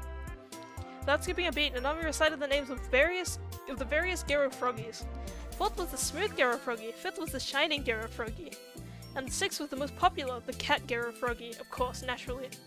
Then came the spooky Gero froggy, the sleepo Gero froggy, the burning Gero froggy, the zombie Gero froggy, the drunk Gero froggy. I want the drunk one. How the hell did she remember all those? Hang on, have you collected all of them? Well, duh. Kenshi knows Steins Gate? What? Wait, what? Kenshi, you're familiar with Steins Gate? Why didn't you reveal this information earlier? That's crazy lore. Well, duh, there's no point if you don't collect them all. That's why there's such a huge line to buy one every week.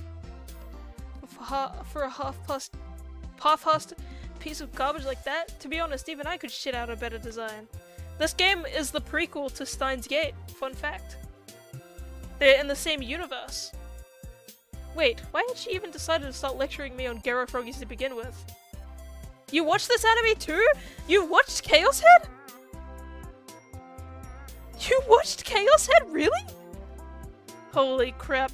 Kenshi just became unbelievably based. So yeah, I'm giving you this goggling Gero froggy. Huh? Well, why? If you hang it on your phone, I betcha some of the girls at school will give you the googly eyes themselves, hee hee.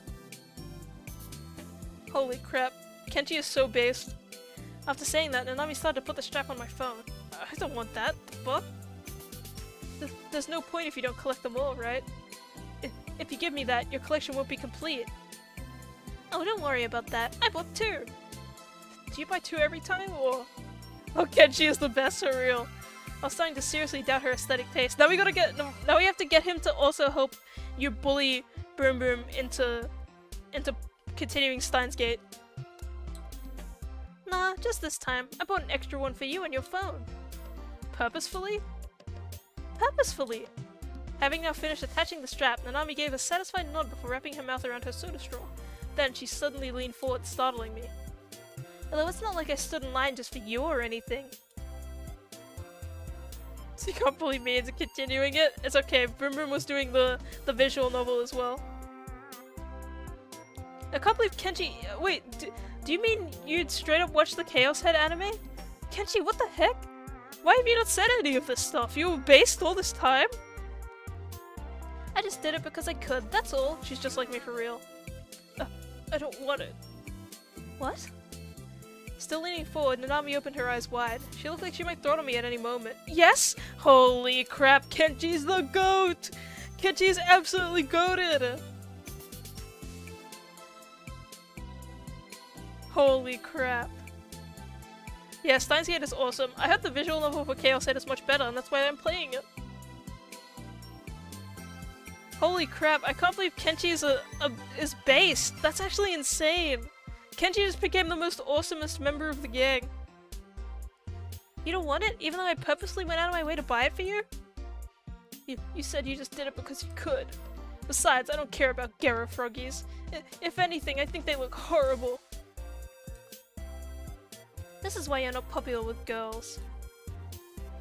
After I play this game, I'm probably gonna play the Steins Gate visual novel too. I don't know if I'll do Chaos Child first though. Maybe not. Could explode into trillions of atoms. Can never be as based as Kenji. I'd almost expected her to slap me, but surprisingly, Nanami managed to rein in her temper and sit back down. Yeah, I haven't seen anything. Well, besides Chaos Head. Chaos Head is all I've seen related to the series. Then instead of taking her anger out on me, she started nibbling on a fry instead as she sulked. Well, it's not like there's any point in resisting. I've already put it on after all. Think there's a gate in the show? What the heck, you bastard? She sure was acting like the queen of everything. Then again, I knew jack shit about cell phones, so it was true that Nanami knew best here. I low-key want to rewatch the series because it's been years since I've watched it. You should wait until I finish doing all the visual novels, and then we should watch the anime as the gang together. That sounds dope to me.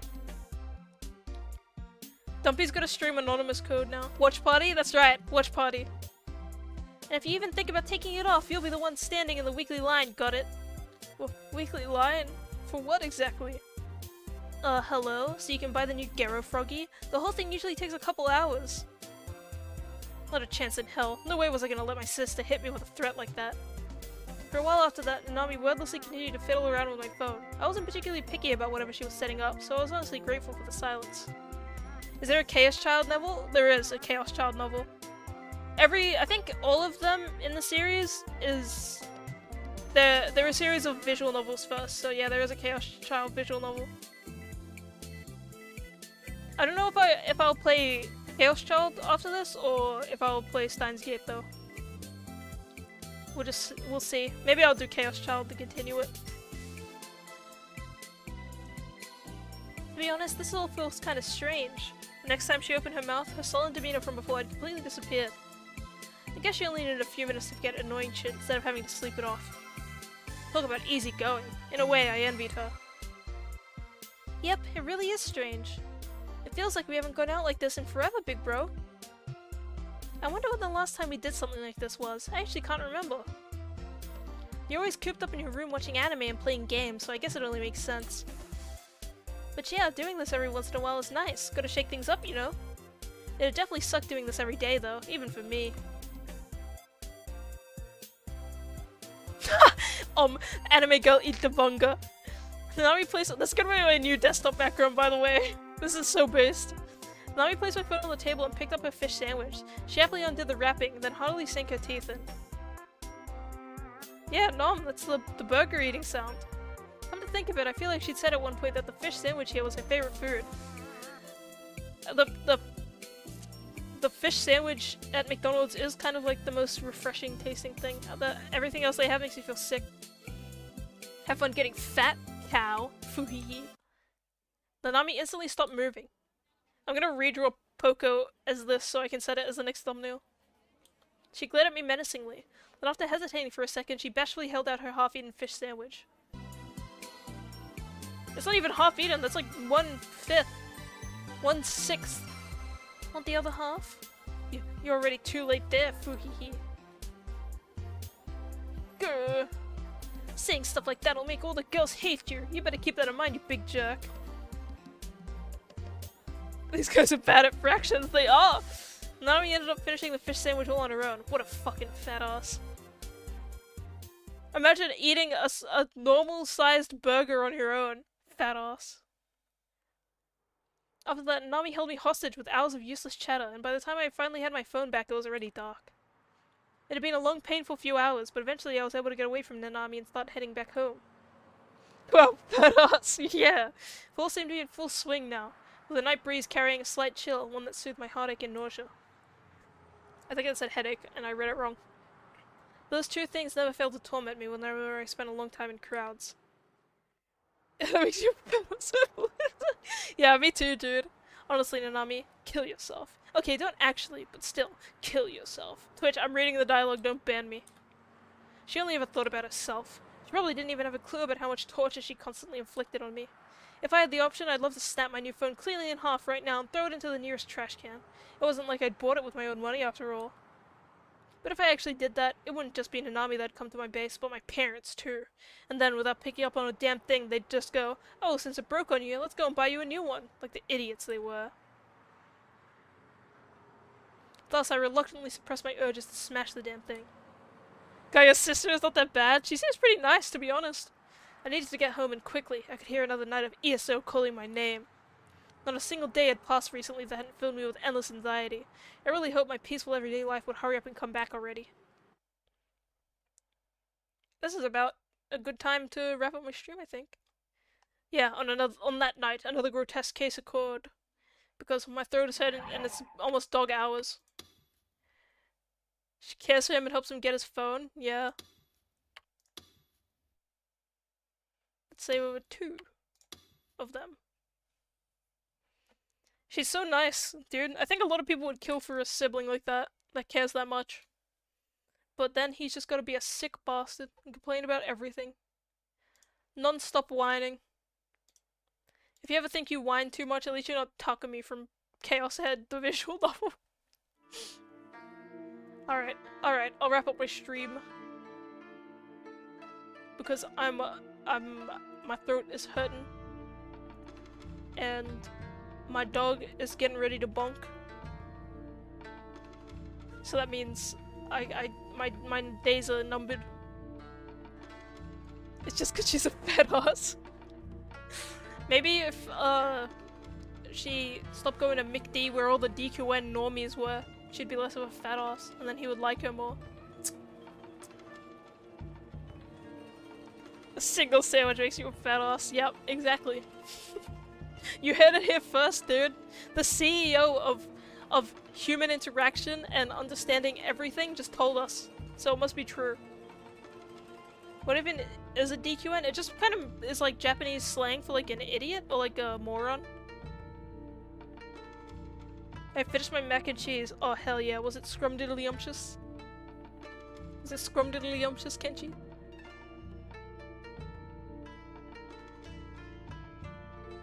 So me got it? I mean I'm not saying that. Are you a normie? I don't think so. I think you're a freaky. I think that's what you are. Yeah? Oh hell yeah. That's good to hear. I'm gonna wrap up my chaos heading because especially since I was watching this. Yeah, it's truly inspiring, right? I probably will get back to it in a couple days. I'm surprised my internet didn't really fumble or anything, which is great. I might do Persona tomorrow though because I still want to finish that game. But if I'm not feeling it, maybe I'll do something else. We'll see. But not a date either. At least, you know what? Even if you are a DQN, at least you're not the main guy from Chaos Head. Like, yeah, you still gotta remember that. Remember, if you're ever feeling down about yourself, at least you're not the main guy from Chaos Head. Never see it coming, that's right. Never see it coming another Persona stream. Yeah, Persona or something else. I'm not gonna do Chaos Head tomorrow because I like to give my throat like a day at least break between doing Chaos Head. That's like my goal because talking, reading everything, bad for your throat if you're talking non-stop. Even though I'm talking non-stop usually, it's just when I'm reading that it hurts. I don't know why. Soup helps? I'll be okay. I'm just gonna drink some water and I'll be good by tomorrow or the day after. I don't want to strain it too much, you know? And then we'll do Chaos Head again, because I'm excited to finish it, or progress in it. I still have about, like, 8 Chaos Head streams before we get to an ending. Probably more, because I do a lot of talking midway through reading it, too. But, yeah, 8 something Chaos Head streams to go. Alright. Let me wrap up. And then probably I am going to have to cook my own dinner, and then me and Dumpy are probably gonna get someone to play whack through.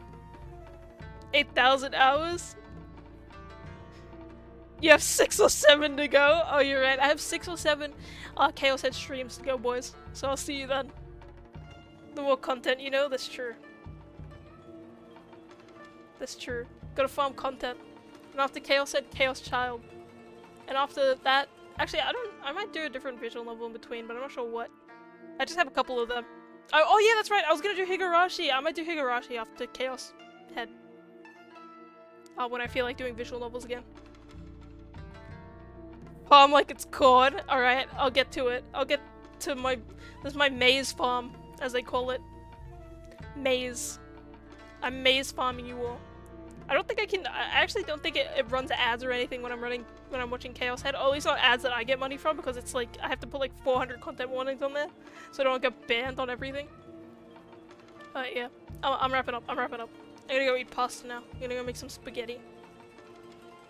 Let's do Slice of Life in it. For now. Oh, you mean the Higurashi? Oh, that's right. Yeah, Higurashi's gonna be like 800 streams. What the heck? Maze.